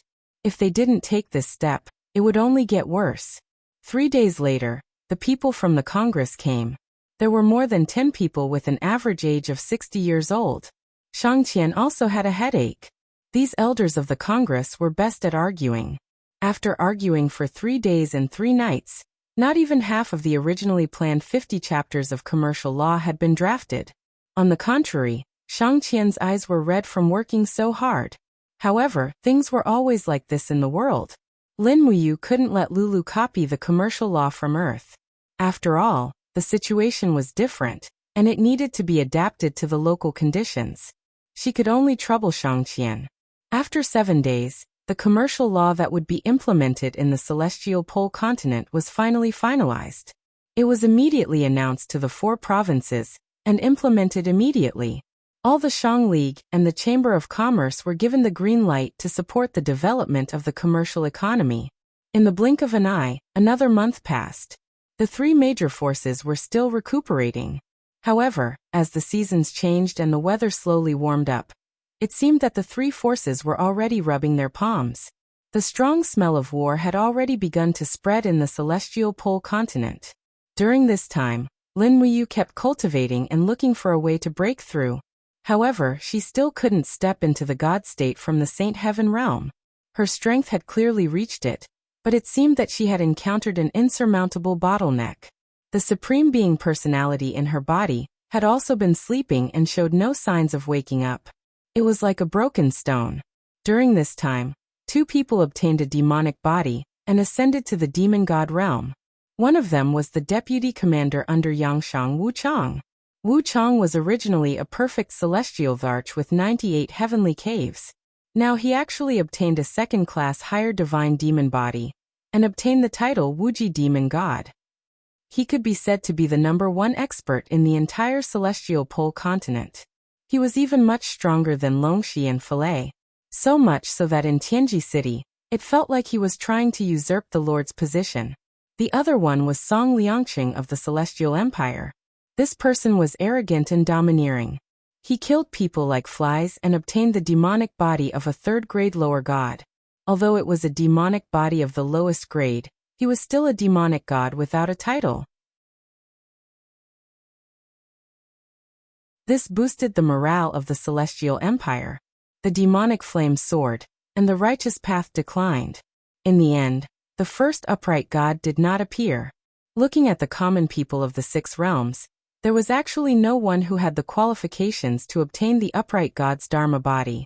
In the afternoon, in the small courtyard, Lin Muyu had changed into a light robe and was practicing his swordsmanship. His posture was elegant and graceful. Streaks of sword chi flew around the surrounding soil, leaving marks on the ground and severing peach branches. In a pavilion at the side, the 4 great beauties Qin Yin, Tang Xiaoxi, Chu Yao, and Si Kongyao were brewing tea and admiring the flowers. The peach blossoms in the courtyard did not bloom, but a few plum blossoms bloomed. Mu's sword technique can be considered superb, right? Tang Xiaoxi pouted and said, "Yes." Qin Yin nodded. Si Kongyao smiled and said, "But no matter how strong brother is, he can't break through the shackles of the Saint Heaven realm." On the other hand, Wu Chang of the Celestial Pole Continent has obtained a higher divine demon body. I really don't know how strong he is now. Yes, Longxi has already made us at a loss. That Wuji demon god is probably even more terrifying. At this time, Lin Muyu had already walked back with the Xianyuan sword in hand. She wiped her sweat and took a cup of tea from Tang Xiaoxi's hand, saying, "Xiaoxi's tea art is getting more and more exquisite." "Is that so?" Tang Xiaoxi asked with a smile. "Yes," Lin Muyu said. "I heard what you said. Actually, You don't have to worry too much. The seal of the 6 realms has been broken, and demonic qi has been constantly leaking into the 6 realms, just like this teapot. Look, there was originally no water in the teapot, just like the 6 realms. At first, there was only righteous qi and no demonic qi. However, the gate of the demonic world has opened. Demonic qi has been born, and demon gods have descended. At least half of the teapot needs to be filled with demonic qi to achieve balance. Only when demonic qi occupies half of the 6 realms will the heavenly Tao that belongs to the kind people appear. Yes. Tang Xiaoxi nodded as if she understood. Qin Yin said thoughtfully, "What kind of place is the Devil Realm? Sister Haiyan has been gone for so long, I don't know how she is." Lin Muyu took a deep breath and wanted to say something, but stopped on second thought. She didn't know how to comfort her. After all, she had never been to the Devil Realm, so she didn't know what would happen to Shi Yan there. The worst result was that Shi Yan would be devoured by demonic flames the moment she entered the Devil Realm. However, there was probably an even worse result. That was Shi Yan would be demonized. What kind of terrible scene would that be? Shi Yan was one of the few powerhouses in the 6 realms. If she were to become a demon god, her power would probably be enough to destroy everything, right? The only thing worth hoping for was that the kindness in the depths of Shi Yan's heart might be able to save herself. Everyone was silent. Gurgle. Gurgle. The tea on the stove was boiling. The Devil Realm was a wasteland. Demonic flames filled the heavens and the earth, but the earth was a vast expanse. There were canyons and cracks everywhere, and huge clouds of demonic flames rose from the ground and went straight to the crack in the sky. The crack was the gap in the seal of the 6 realms, and the demonic energy entered the 6 realms in this way, beginning to dominate the laws of the 6 realms. In the horizon, rumbling lightning flashed. A resplendent scroll unfurled in the clouds, and a brand new name was imprinted on the heavenly book of demon sealing. Another person had become a demonic god. No one knew if this was a good or bad thing. Jiejia. A bone-chilling scream came from the decaying forest. It was a man with a stooped back and spikes growing out of his back. Strictly speaking, he could not be considered a human, but merely had the appearance of a human. He crept forward in the decaying grass like a snake, occasionally sticking out his long forked tongue. He looked up at the heavenly book of demons sealing in the sky with a look of awe and veneration. Jiejia, he screamed crazily again. His prey had appeared. It was under the giant tree in front of him. There was a simple, man-made straw hut, and under the hut, a man wrapped in a huge leaf seemed to be resting. The spikes on his palms penetrated into the ground, reducing the sound of his crawling. He approached step by step, and his face was full of greed and excitement. Hiss! With a roar, his face became extremely ferocious. His body was in the air, and his sharp claws swept towards the sleeping man, as if he wanted to tear him to pieces in an instant. Poof! The leaf was torn to pieces, but there was nothing inside. It was a fake body, there was nothing at all. He was slightly surprised. He looked up and saw a beautiful woman holding a sharp sword in her hand. Swish! The sharp sword glowed with the radiance of the moon and chopped down in a straight line. With a single strike, the man's arms were severed. Immediately after, the woman kicked him away and chased after him at lightning speed. She kicked his abdomen heavily, pinning him against a huge rock. Jiejia! He waved his broken arms wildly. He wanted to resist, but he was powerless. The disparity in strength was too great. The long sword slowly pierced into his chest, getting closer to his heart. His screams became even more tragic. This sword was the Chiwa sword, and the woman was naturally Shi Yan.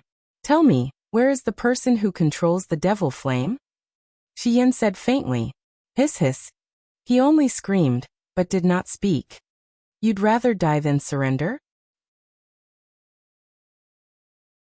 Shi Yan smiled evilly and continued to push the blade into his heart. Aha! He finally screamed. "I don't know anything. I'm just a small Mara. You won't get anything even if you kill me. You just need to tell me, who is above you, and where is he?" Ziyan Crack, 300 miles to the east. Devil General Ziyan, it's him. He's the one who created me. I don't know anything else. Let me go. Devil General Ziyan? Xian frowned. Suddenly, she flipped her wrist and the blade pierced through his heart. Ah! Mara screamed, his eyes filled with unwillingness. You said you won't kill me. I'm just asking, I didn't say that I won't kill you just because you said it. It's all your own thinking. Xian pulled back the Chiwe sword. Her eyes were cold as she said, good and evil cannot coexist. The devil path must die. Mara kicked a few more times and died with his head tilted. Xian looked towards the east and murmured, Ziyan crack. Eva, will you be there? At this moment, a whistling sound came from behind. Balls of devil chi were rushing towards them. Humph, it's here again? Xian smiled coldly. As soon as she finished speaking, she turned around and stabbed the Chiwe sword into the rock stratum. It pierced through the rock stratum quickly, and she leaped into the rock stratum. She raised her hand to seal the entrance of the cave. The whistling sound came from above. She had to preserve her divine power, so that she wouldn't be devoured by the devil chi. What made Xian feel fortunate was that because she entered the devil world, she wasn't punished by the heavens. She still maintained her great perfection divine emperor cultivation. However, the power of the laws had weakened and her light divine power was slightly weaker than before. Xian's body trembled slightly when she heard the whistling sound from above. She was a god, but she wasn't omnipotent. Facing the absolute power of the devil world, she would also feel fear. Eva, you're definitely not dead, right? You're definitely not dead. I believe you. I will find you. She murmured to herself. Looking at the darkness around her, she sighed softly and said, Sheen and you. I hope you're all right. I'm sorry, I can't protect you for the time being. 8 Wastelands World. The lightning vines in the blood clouds formed a huge tree that reached the sky. At the core of the tree, a person was imprisoned. It was the 7 luminaries' demon emperor. The demon emperor had his eyes closed. He had aged a lot. His eyebrows and hair were mottled with white. However, he didn't age because his divine power had disappeared. Instead, it was because his divine power had been exhausted. The mysterious power in the lightning vines seemed to have a lingering function. It retained the demon emperor's cultivation, so that his divine power wouldn't disappear with the heaven's punishment. In this case, the demon emperor's divine power could provide an endless source of power for the demonic vines. However, the demon emperor's name wasn't recorded in the heavenly melody scroll of the Mahayana heavenly path. He was just a useless god. Look, he's the 7 luminaries' demon emperor, the ruler who once shook the 6 realms. Yes, it's him. A group of Mara appeared in the sky with their wings flapping. They held shiny knives and forks in their hands. They were in charge of guarding the 7 luminaries' demon emperor. Their daily routine was to mock him. The demon emperor slowly opened his eyes. His eyes were as unruly as before. He smiled coldly. What do you want to do with my divine power? The Mara laughed. One of them used a metal fork to poke the stone body of the demon emperor. Have you heard of the god-destroying pagoda? God-destroying pagoda? Yes, yes. The Mara laughed cruelly. It's the god-destroying pagoda. It's the ultimate godly weapon of the demon realm. With your power as the source, once the Mahayana heavenly path's main gods appear, the god-destroying pagoda will kill them one by one. Ha ha ha ha. The demon emperor fell silent as flames of fury burst forth from his eyes. Motherf *****.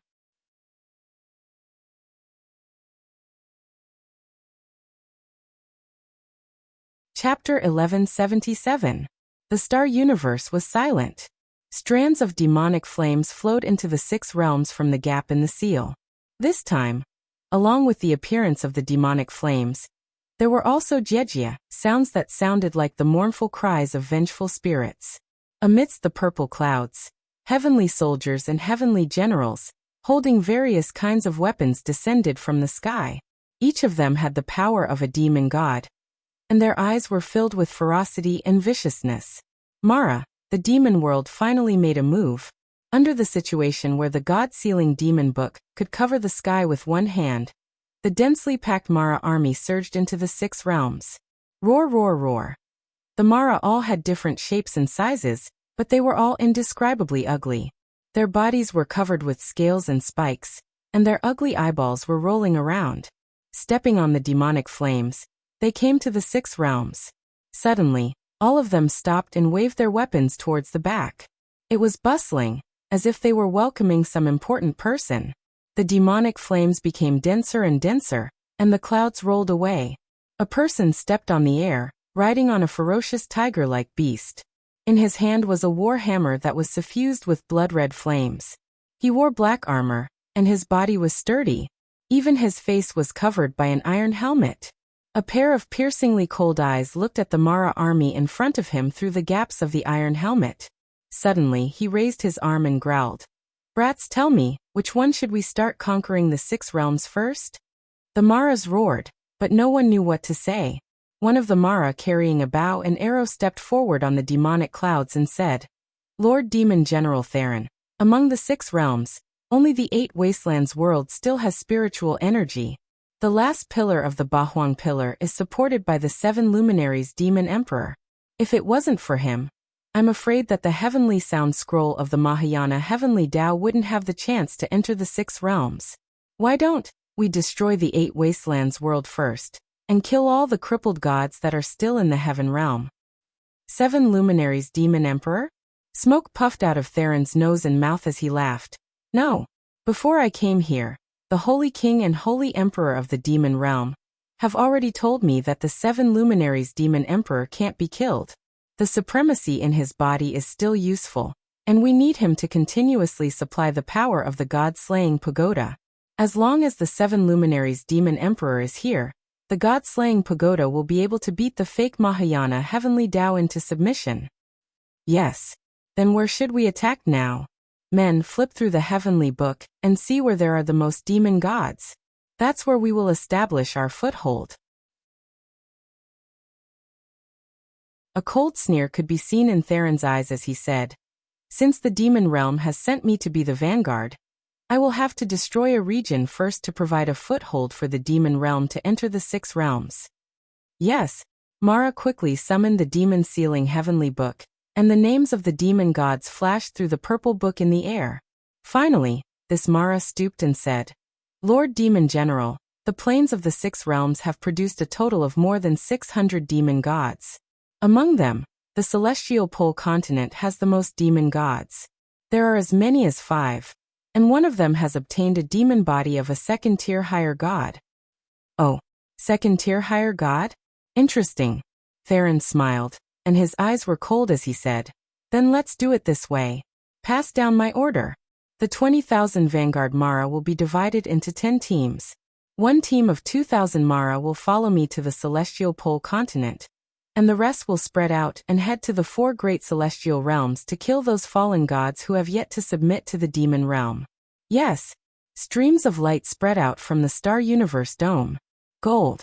Looking at the brilliant celestial river in the distance, the people on top of the gold could no longer sit still. Fushi sat cross-legged and looked into the distance with a bleak gaze. He was neither sad nor happy, and his sleeves fluttered in the strong wind brought by the celestial river. Miyue, who was at the side, could no longer sit still. She stood up and said, "Master, you must have seen it too. We can't continue sitting like this. The demon realm has already made a move. That demon general called Theron is going after little junior brother." "I saw it," Fushi said leisurely. "Miyu, you are the most impatient. What do you think we should do?" Miyue pursed her red lips and said, "Each Mara's strength is comparable to that of a 3rd-tier lower god. Once 2,000 Mara enter the celestial pole continent, how can little junior brother's mortal army resist them? Moreover, there is still Demon General Theron. Although Theron is only a lowly demon general, little junior brother is definitely no match for him." "Are you going to block the way and kill those Mara?" Fushi asked. "Yes." Miyue held the sword beside her and said, "As long as Master gives the order, I will immediately go and kill them. Even if I can't kill all of those Mara, at least I can let the demon realm know that the gods of the 6 realms are not all dead." "Then what about the other 10 Maras?" Fushi said indifferently. "You only want to save you, but you have never thought about those mortals who are staying in the celestial realm. There are hundreds of thousands of fallen gods in the 4 great celestial realms. They have the title of gods, but they are just mortals. Can they resist the invasion of Mara? You only think about little junior brother, but you have forgotten the justice of the Mahayana heavenly way. Miyue blinked her bright eyes and tightened her grip on the sword. I cultivate the Taishu law of the heavens beyond heaven, not the Mahayana heavenly way. Even if I really cultivate the Mahayana heavenly way, I will only cultivate the law of if others don't offend me, I will not offend them. Whoever dares to bully my little junior brother, I will make them look bad. What do you think, master? Fushi couldn't help but laugh. Miyue, oh Miyue, I can't win against you in an argument, but the dark servant might be coming soon. Its attacks are getting more frequent and stronger, and the formation the 5 of us can't be left out. So, I will give the 4 of you 2 hours. You must return to the Jin Kingdom within 2 hours. As for how many Maras you can kill and which Maras to kill, it will depend on your intentions. The difference between gods and mortals is kindness. As long as you have kindness, it doesn't matter what you do. Yes. Miyue was overjoyed, and the sword in her hand also seemed to be happy. She said to the other 3, I will go to the Eastern Heaven Realm and kill Theron, who is bullying little junior brother. Senior Fan Yang, you go to the Western Heaven Realm. Junior Luanxing, you go to the Northern Heaven Realm. Junior Hao Chun, you go to the Southern Heaven Realm. What do you think? There's no other way. How can we not follow the mission that second senior sister has given us? Hao Chun smiled. Luanxing and Fan Yang also smiled. In the Eastern Heaven Realm, beams of light were shuttling through the universe at high speed, heading straight for the Celestial Pole continent. They were very fast, reaching the Celestial Pole continent in less than half a day. But it wasn't fast enough. Hua! A piercingly cold force rippled through the universe, and the hundreds of Maras who were charging at the front all crashed into a void wall. Bang, bang, bang. Sounds rang out incessantly, and more than half of the hundreds of people instantly turned into fiery red flowers, disappearing into thin air. The fragments of their corpses turned into sparks and scattered in the universe. Be careful! The devil General Theron, who was at the front, hurriedly pulled on the reins, and the battle tiger he was riding on let out a furious roar, stopping in midair. In front of him, the void wall slowly glowed with light, transforming into a huge Taishu 8 trigrams constellation, and in the center of the constellation, a beautiful woman holding a longsword floated over. With a faint smile on her face, she said, Dregs of the Devil World, where are you going? Theron's gaze was ice cold. Who are you? Why are you blocking our way here? I'm Miyue, the second disciple of great Emperor Fushi. Fushi's disciple.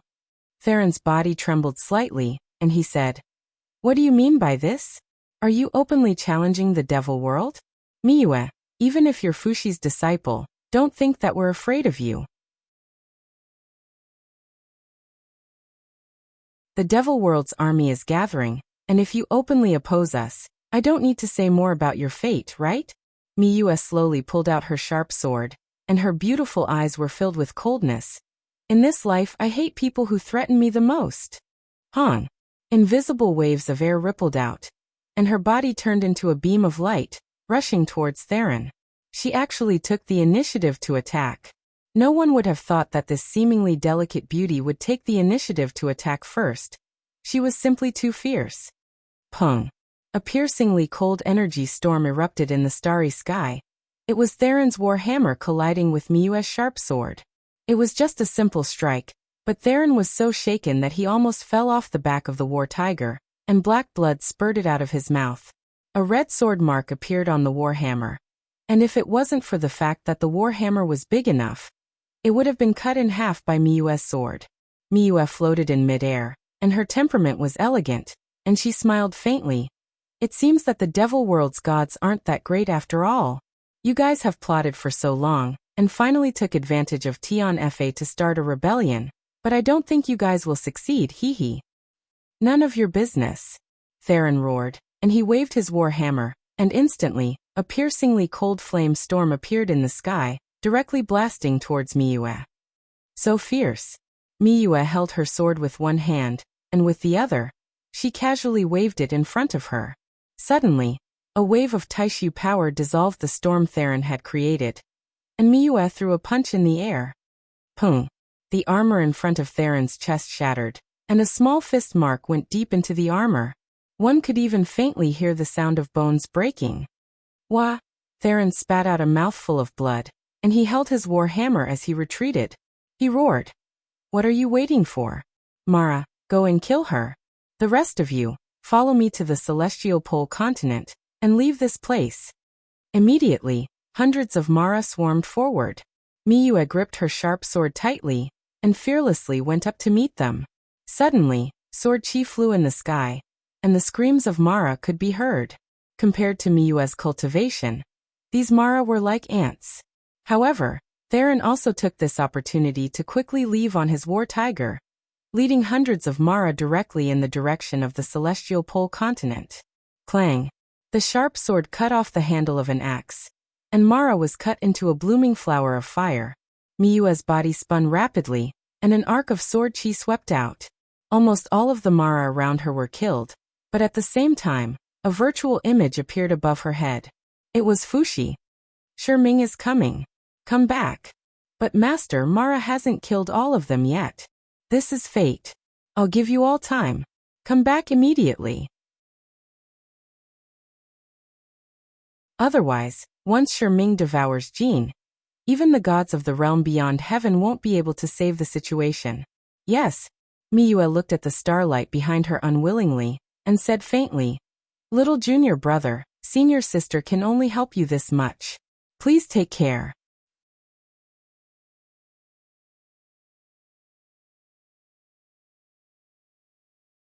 Chapter 1178. In the Eight Desolates province, the mountains were covered in snow. The snow continued to fall tirelessly, causing people to wonder if it was still spring. On the snowy ground, a person was walking. He was dressed in a white robe and held a long staff made of dragon bones in his hand. His eyes were fixed on a cave in front of him. Over there, a nest of rabbits was already rumbling with hunger because they had not eaten for a long time. They were about to die. Tianfa, the punishment of all living beings. The long winter was still not over. Nothing could live, and this nest of rabbits was just one of the countless victims. The old man was silent. He flipped his palm lightly, and instantly, the snow on the ground beside him flew up. Wisps of withered grass seemed to be attracted and gathered in his hand. In the blink of an eye, a bundle of withered grass appeared in his hand. He crawled to the side of the cave and handed the withered grass into it. The nest of rabbits did not seem to be afraid at all, and went forward to eat it. There was not a trace of violence on the old man's body. Even the small animals could feel the peaceful aura from him. Naturally, this was not a stranger. It was Chu-Chu. Chu-Chu had lived in seclusion in the mountains for many years, and did not care about the affairs of the world. However, he had always been watching Tianfa. He also knew that there was a war between humans happening in the distance, and the initiators were Lin Muyu and Qinin. However, Chu-Chu could not help them. There was no justice in this war. Chu-Chu pitted all living beings. If he participated in the war, it would obviously go against his original intention. If he became a pawn of the war, then he would not be Chu-Chu. At this moment, streams of light suddenly flew past above his head and directly fell into the forest in the distance. Although Chu-Chu had lost his divine power, he could still sense those powerful auras. There were at least thousands of auras appearing in the Broken Cauldron world. Moreover, these auras were extremely evil and incomparably ruthless. The only explanation for the Devil Dao was the Devil Dao. Not too far away, Chu-Chu carried his staff and dashed over. When he arrived, he found that the entire forest had been destroyed. The appearance of these Mara was like a meteor, exploding a deep pit in the ground. It was unknown how many innocent lives had been lost because of this. Roar! The battle tiger beneath Demon General Theron let out an angry roar. The roar stirred up a wave of air that blew away the accumulated snow. At this time, Theron had already discovered Chu-Chu's presence. His eyes were cold as he smiled. Old man, where did you come from? Chu-Chu didn't say a word. He just stood there indifferently with the help of his walking stick. What? Can't you hear what I'm saying? Theron sneered and said. Tell me quickly, who are you? Why are you in this wilderness? Moro at the side laughed and said, Lord Demon General, this old man might be a mute. Why bother with him? Just let this lowly one slaughter him with a single slash. He seems to have some ability. At this time Chu Chu said, "This is the Broken Cauldron world. What are you doing here?" Doing what? Theron's mouth was full of a sinister smile. He spurred the battle tiger towards Chu Chu and said, "What else can I do? Raze this place to the ground. These 6 realms will soon be the territory of the devil world. Aren't you taking off your pants to fart by asking such a question?" Chu Chu couldn't help but frown and sigh. It seems that before the war is over, another wave has arisen. "Are you an idiot, old man? What nonsense are you talking about?" Theron shouted in a low voice. "Get over here immediately and tell me where the demon gods of this world are. Also, who are the enemies of the demon gods?" Chu Chu laughed and said, "A bunch of hypocrites. Motherf asterisk cur, I'll let you act all high and mighty again." With a roar, Theron spurred his battle tiger forward like a bolt of lightning, sweeping his flaming war hammer towards Chu Chu's body. He had used at least 50% of his strength in this attack. He was already planning to kill Chu Chu in one blow. However, what Theron didn't expect was that this attack actually missed. With a swoosh, Chu Chu's body instantly turned into flying snow and merged with the surrounding snow as if he had never appeared. Ha! Theron's eyes were cold. What kind of crafty technique is this? Where is he? One of the Mara said, "Lord Demon General, I heard that the people of the 6 realms cultivate a variety of martial arts. They are much more cunning than the simple demonic flame that we cultivate. This old man might just be in existence similar to a warlock. Let's not bother about him, and find Wuji demon god Wuchang first." "Do you know where Wuchang is?" "Yes, Wuchang is from the Yangshang Empire. He must be in Tianji City. According to the Demon Realm Compass, Tianji City is about 2,000 miles to the east of us. We can reach there overnight." "Okay, lead the way. Let's go and see Wuchang." Yes. After Theron and the others left, a figure slowly condensed in the whistling wind and snow. It was Chu Chu. He sighed and muttered to himself, "When will the demonic path stop running amok? I must inform you about these things as soon as possible, so that he can be prepared." As he spoke, Chu Chu opened his palm gently and said, "Lin Muyu's servant Lulu appear." In the jungle, a buzzing sound appeared. An inconspicuous scout bee landed in Chu Chu's hand. With a swoosh, he contacted Lin Muyu with a laser imaging. Lin Muyu was holding a military meeting at night. She couldn't help but be stunned. "Chu Chu, is that you?" "It's me," Chu Chu said solemnly. "Greetings, Your Highness Yin and Princess Shi." "Chu Chu, you don't have to be so courteous." Qin Yin smiled and nodded beside Lin Muyu. "Chu Chu, since you took the initiative to contact us, there must be something, right?" Lin Muyu asked. "Yes," Chu Chu said. "The people from the demon realm have already entered the mortal world. You have to be careful. They have about 1,000 demon gods. The leader is called Theron. He rides a demon tiger and his strength is unfathomable. Those pawns are also very strong. They can use divine power. They will definitely find trouble with you. Be careful, I am already considered half a cripple. I can't help you much. Chu Chu has already helped a lot. Then take care. I will take my leave." "Goodbye, Chu Chu." After the scout bee flew away, Lin Muyu's mood became more and more solemn. At the side, Wei Chou Situ Sun, Si Kongyao Situ Shui, Lu Bai and the rest also looked at each other. It's fine if the demon gods like Wuchang and Longxi appeared, but now a group of demon gods from the demon realm have also appeared. They are really troublesome. Wei Chou frowned. Lin Muyu frowned and said to the communication device, "Lulu, inform Feng Jixing of this news." "Got it, brother." Lulu was always there. "What do we do now?" Si Kongyao asked. "We can't lose our composure. Do what you have to do. But be careful of their sudden assassination." Yes. At dawn, the sky above Tianji Palace was fluttering with light snow. A group of Mara walked straight in from outside the palace. No one dared to stop them. And in the middle of the crowd was Demon General Theron, who was riding on a war tiger. Dang dang dang. The bell in the palace rang. Yangshang, Wuchang, Longxi and the rest as well as the civil and military officials came out to welcome them. Yangshang was wearing a dragon robe.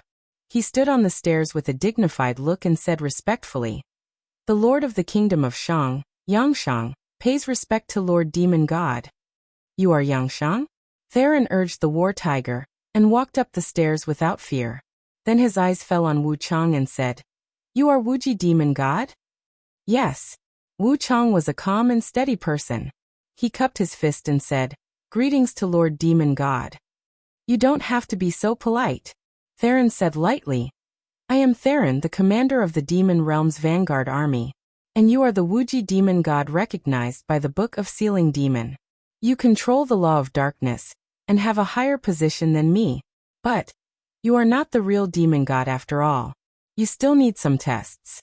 Wu Chang smiled slightly. "I know." This was an extremely common logic. Even if Wu Chang was stronger than Theron, so what?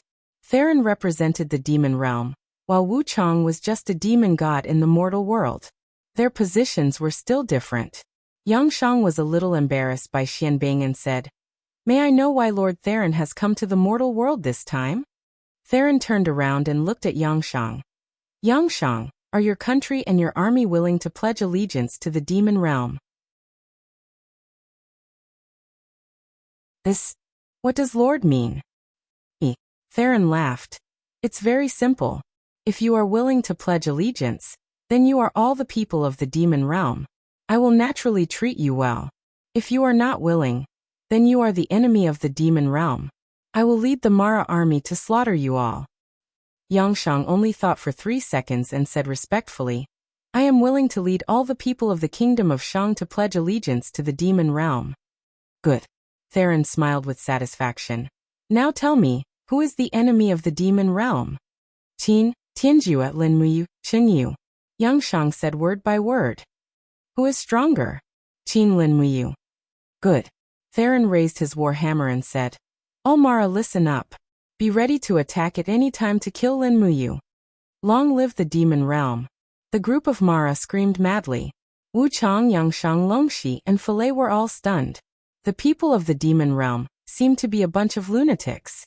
In the demon realm, within the purple flame rift, a winged Mara was flying up and down, patrolling around.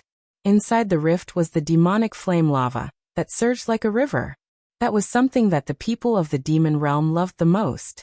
Almost all the gods of the demon realm would absorb demonic power from the demonic flame lava to cultivate their own cultivation. Next to the lava, ugly demon soldiers crazily devoured the lava. They screamed miserably from the heat, but they still devoured it greedily. These demon soldiers had the lowest status in the demon world. Mo Lua was like a god to them, because demon soldiers were not real gods. They were just pawns. Mo Lua was the first stage of a demon god. As the group of demon soldiers devoured the lava, a figure flashed above them like lightning. They didn't even notice it. Xian finally came.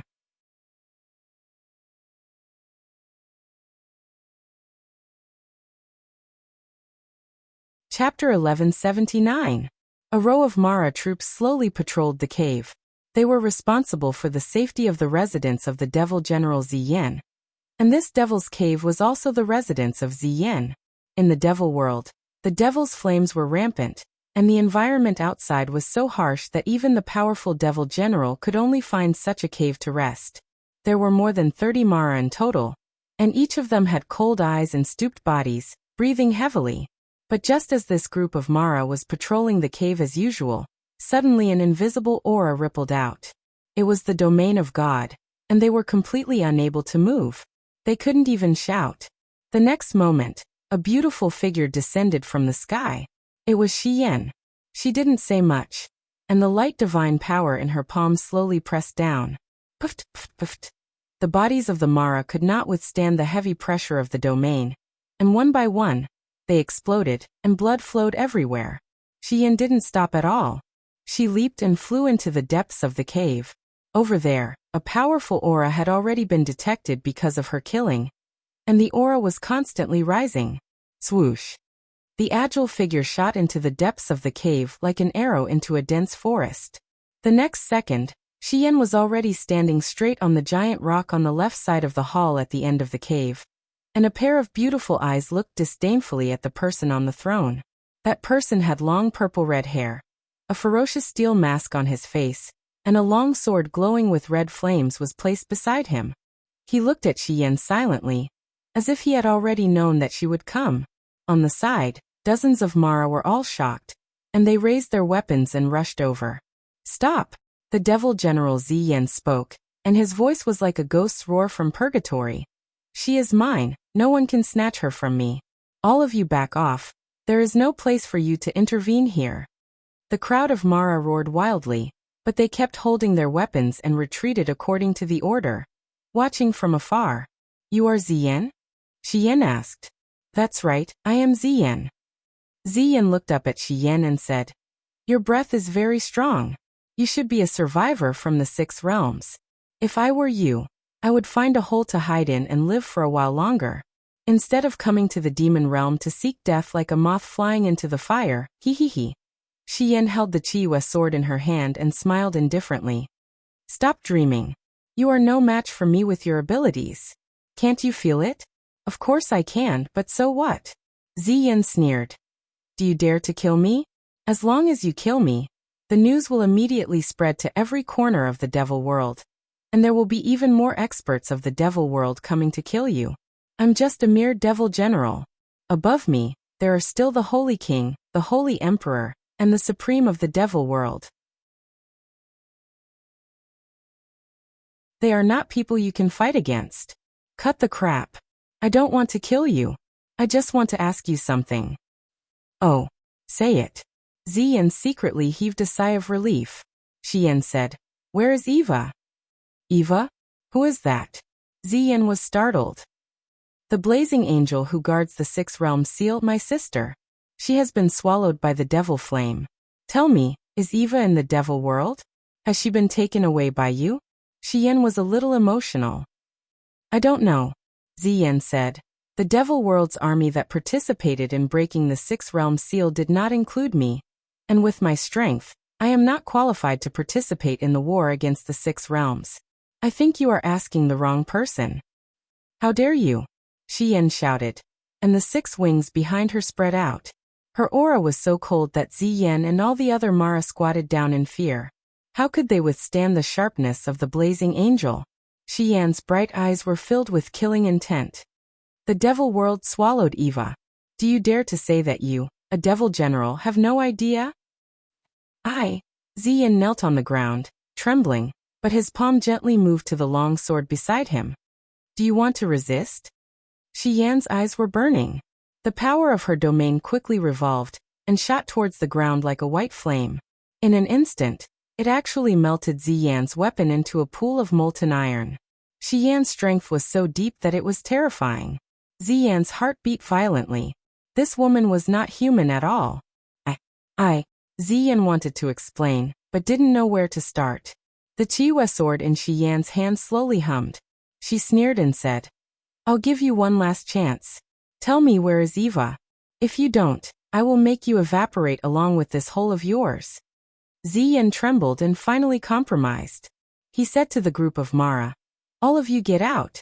No one is allowed to come in without my order. Immediately." "Yes, Lord Devil General." Mara and the others quickly left. Ziyan looked up at Xian and said, "I can tell you, but you must promise not to kill me. Only you won't kill me." "Yes, I mean what I say," said Xian. Ziyan took a deep breath and said, "Eva was indeed devoured by the demonic flames. However, her cultivation was very high and her divinity protected her body automatically, so she wasn't completely devoured and disintegrated. Therefore, although her body was burned, her spirit and fate seeped into her broken sword. The demon world sent a large number of troops to the 6 realms and retrieved the broken sword in which Eva's fate resided. This broken sword is now in the Fekta Temple." "Fekta Temple?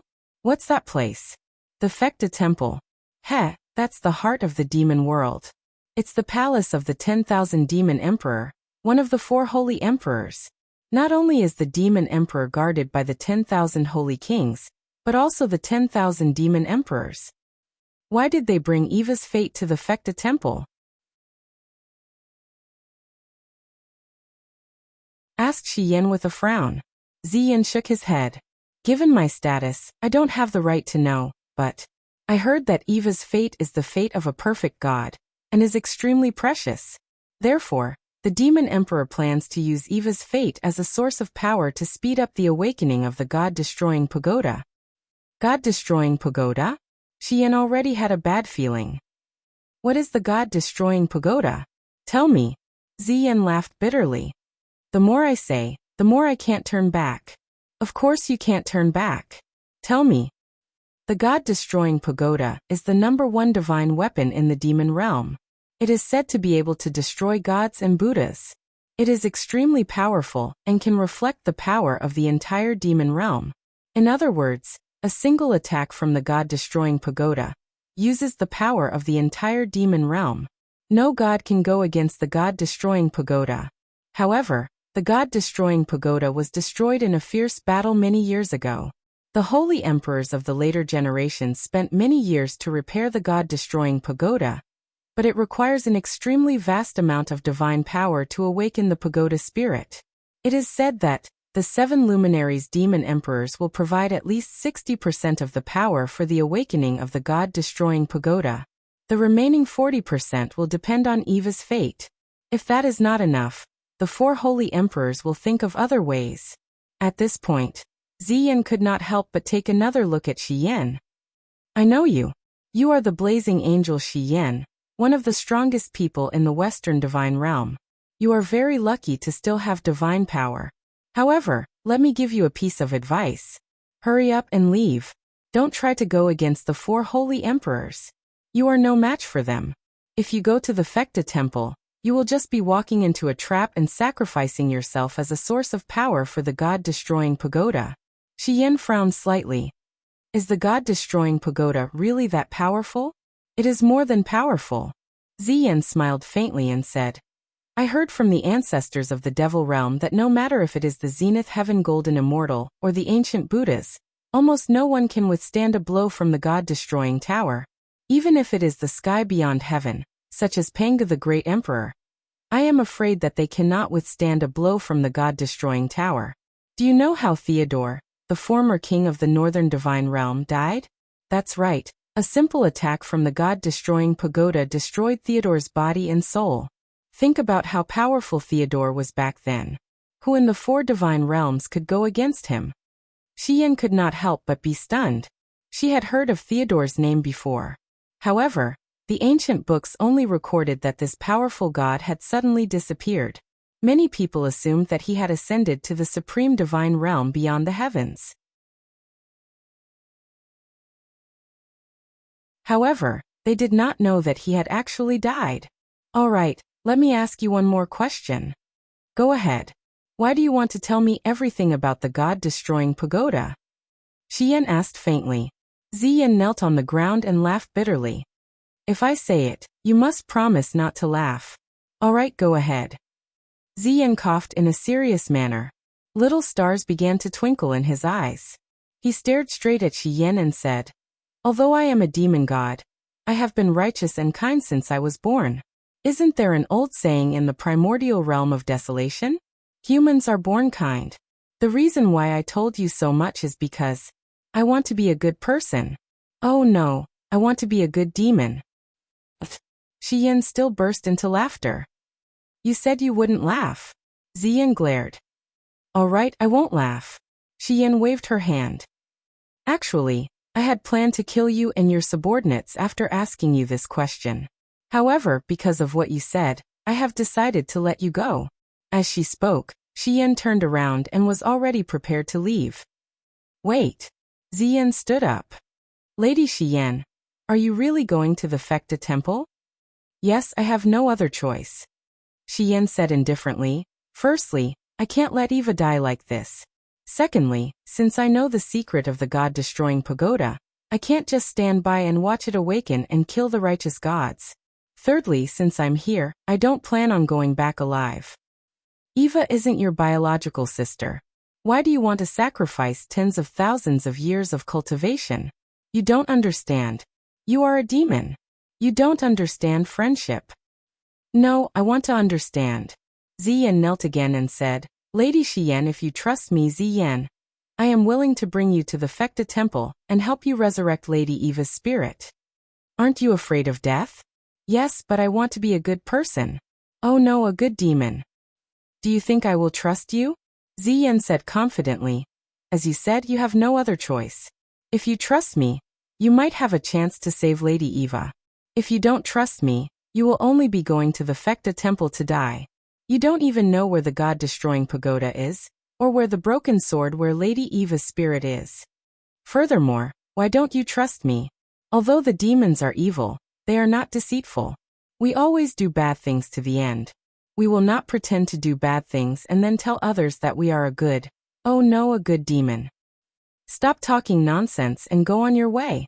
Yes. Ziyan was overjoyed.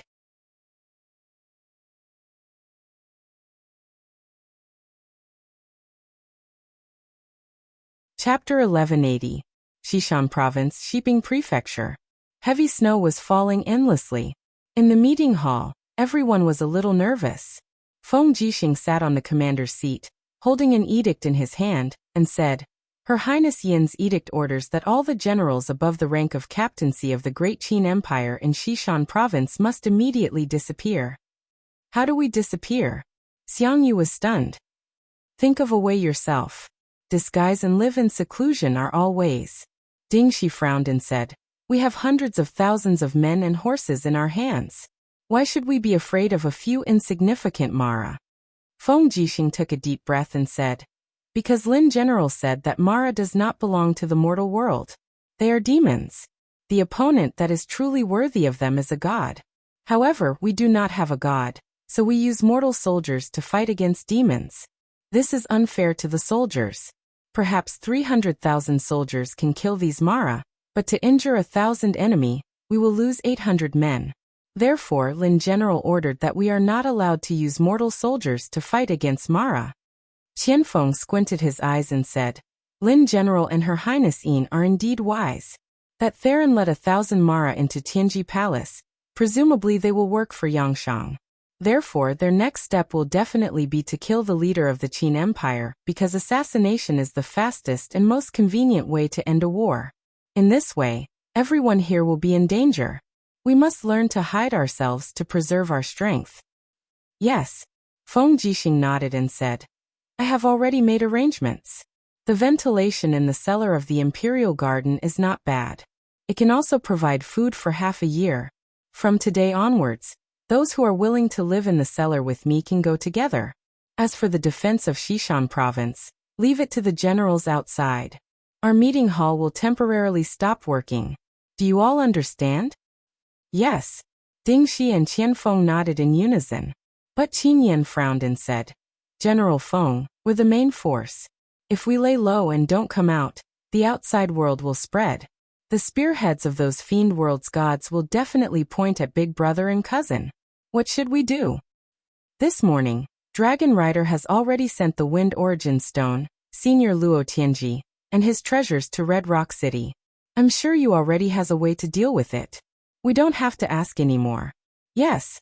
Feng Jixing looked at everyone again and said, Take a breath of fresh air. 2 hours later, all of you will enter the invisible state. Yes, Deputy Commander. Red Rock City Marshal's Mansion. Lin Muyu, Qinin, Tang Xiaoxi, Wei Chou, Feng Zhanlin, Wei Chou, Zhulong and the others were all present. A group of people surrounded a small sand table. On the sand table wasn't a map of Red Rock City, but a small walled city. The scale wasn't big, almost the same size as the courtyard of an official's residence. It was just that the walls were slightly higher. What's this? Wei Chou was dumbfounded. Lin Muyu said, Zhang Family Fortress. It's the courtyard of a rich man in Red Rock City, 20 miles north of the city. The walls are 10 meters high and 3 meters thick. It's surrounded by dense forests, and the environment is pretty good. The air is fresh and there are mountains and rivers. Rich man Zhang often brings some women to the fortress to stay and vacation. It's said that this fortress can defend against mountain bandits and is famous far and wide. And then? Tang Xiaoxi squinted her beautiful eyes and asked with a smile. So I want to bring you and Xiao Yin for a vacation, hee. Lin Muyu laughed. Wei Chou, Situ's son and the others coughed. Qin Yin blushed, seriously. All right, but I still want to go to Zhang family fortress for a vacation.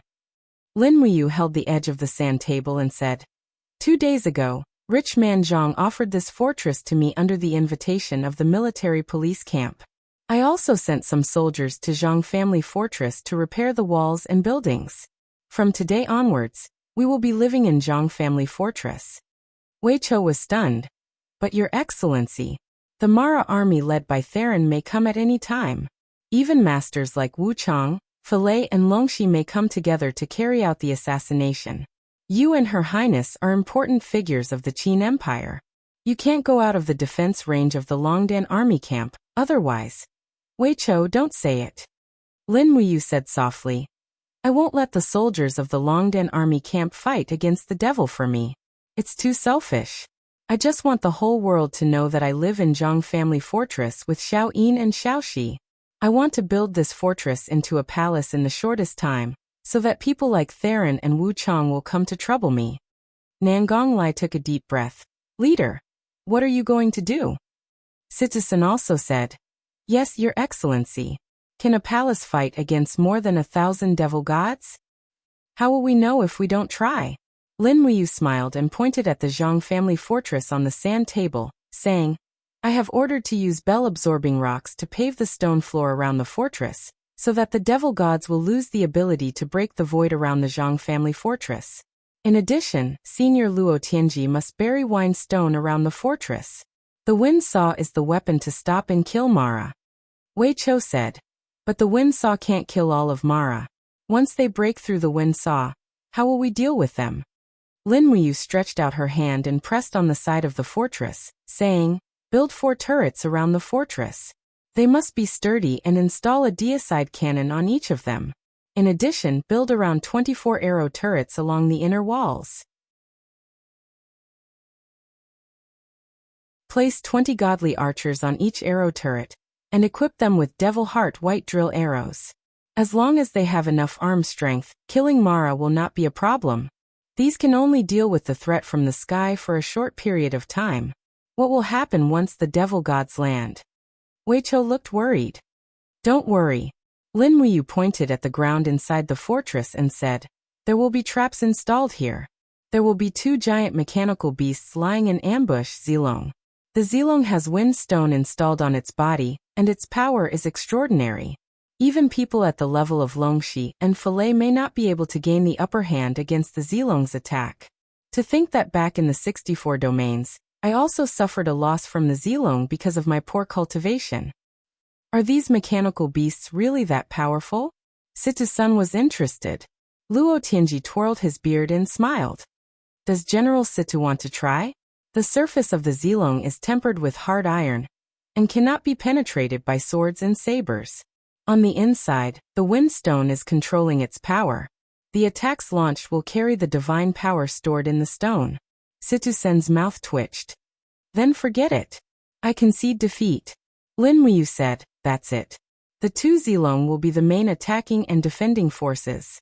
At this time, with Wei Chou's Hou-Yi Bao, we can more or less ensure that there is nothing to worry about. Even if they break through the Zilong's line of defense, we still have. What else? Wei Chou looked curious. There's still the flying fish deity. Lin Muyu smiled faintly. These piranhas are very powerful. They will definitely be able to hold back these demon gods.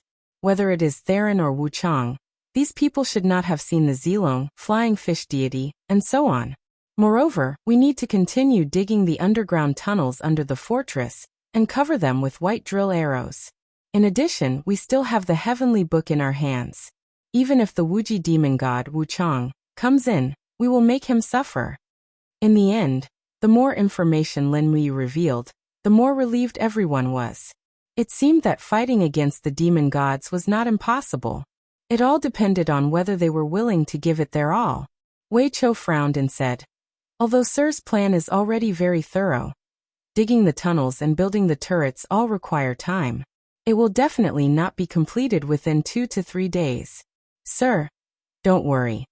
Lin Muyu said in a low voice. I have received a secret report. After the Kingdom of Shang suffered a series of crushing defeats in West Mountain Province and Red Cliff Province, the border is no longer stable. 3 days ago, the barbarian tribes in the north of Tianji Province attacked the border.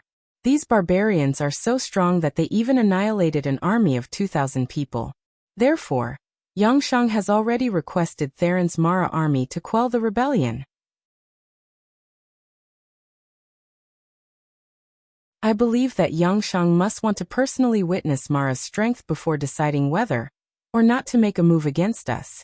Qin Yin's pair of starry eyes were smiling. She said, let's not talk about the distance, it will also take time to quell the rebellion. We have at least 10 days to prepare. In 10 days, we can mobilize a large amount of manpower, and it will be enough to rebuild the Zhang family fortress. Yes, this subordinate will mobilize the Longdan army camp to build the fortress. This matter doesn't need to be a secret.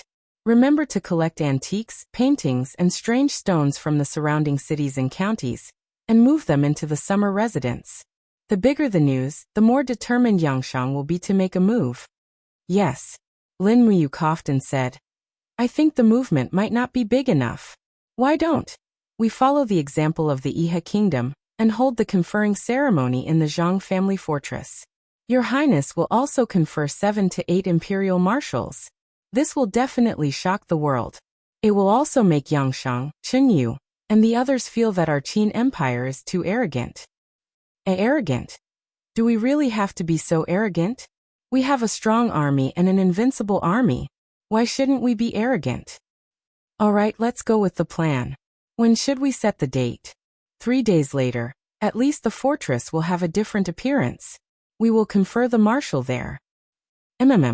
Late at night, the marshal's mansion was quiet.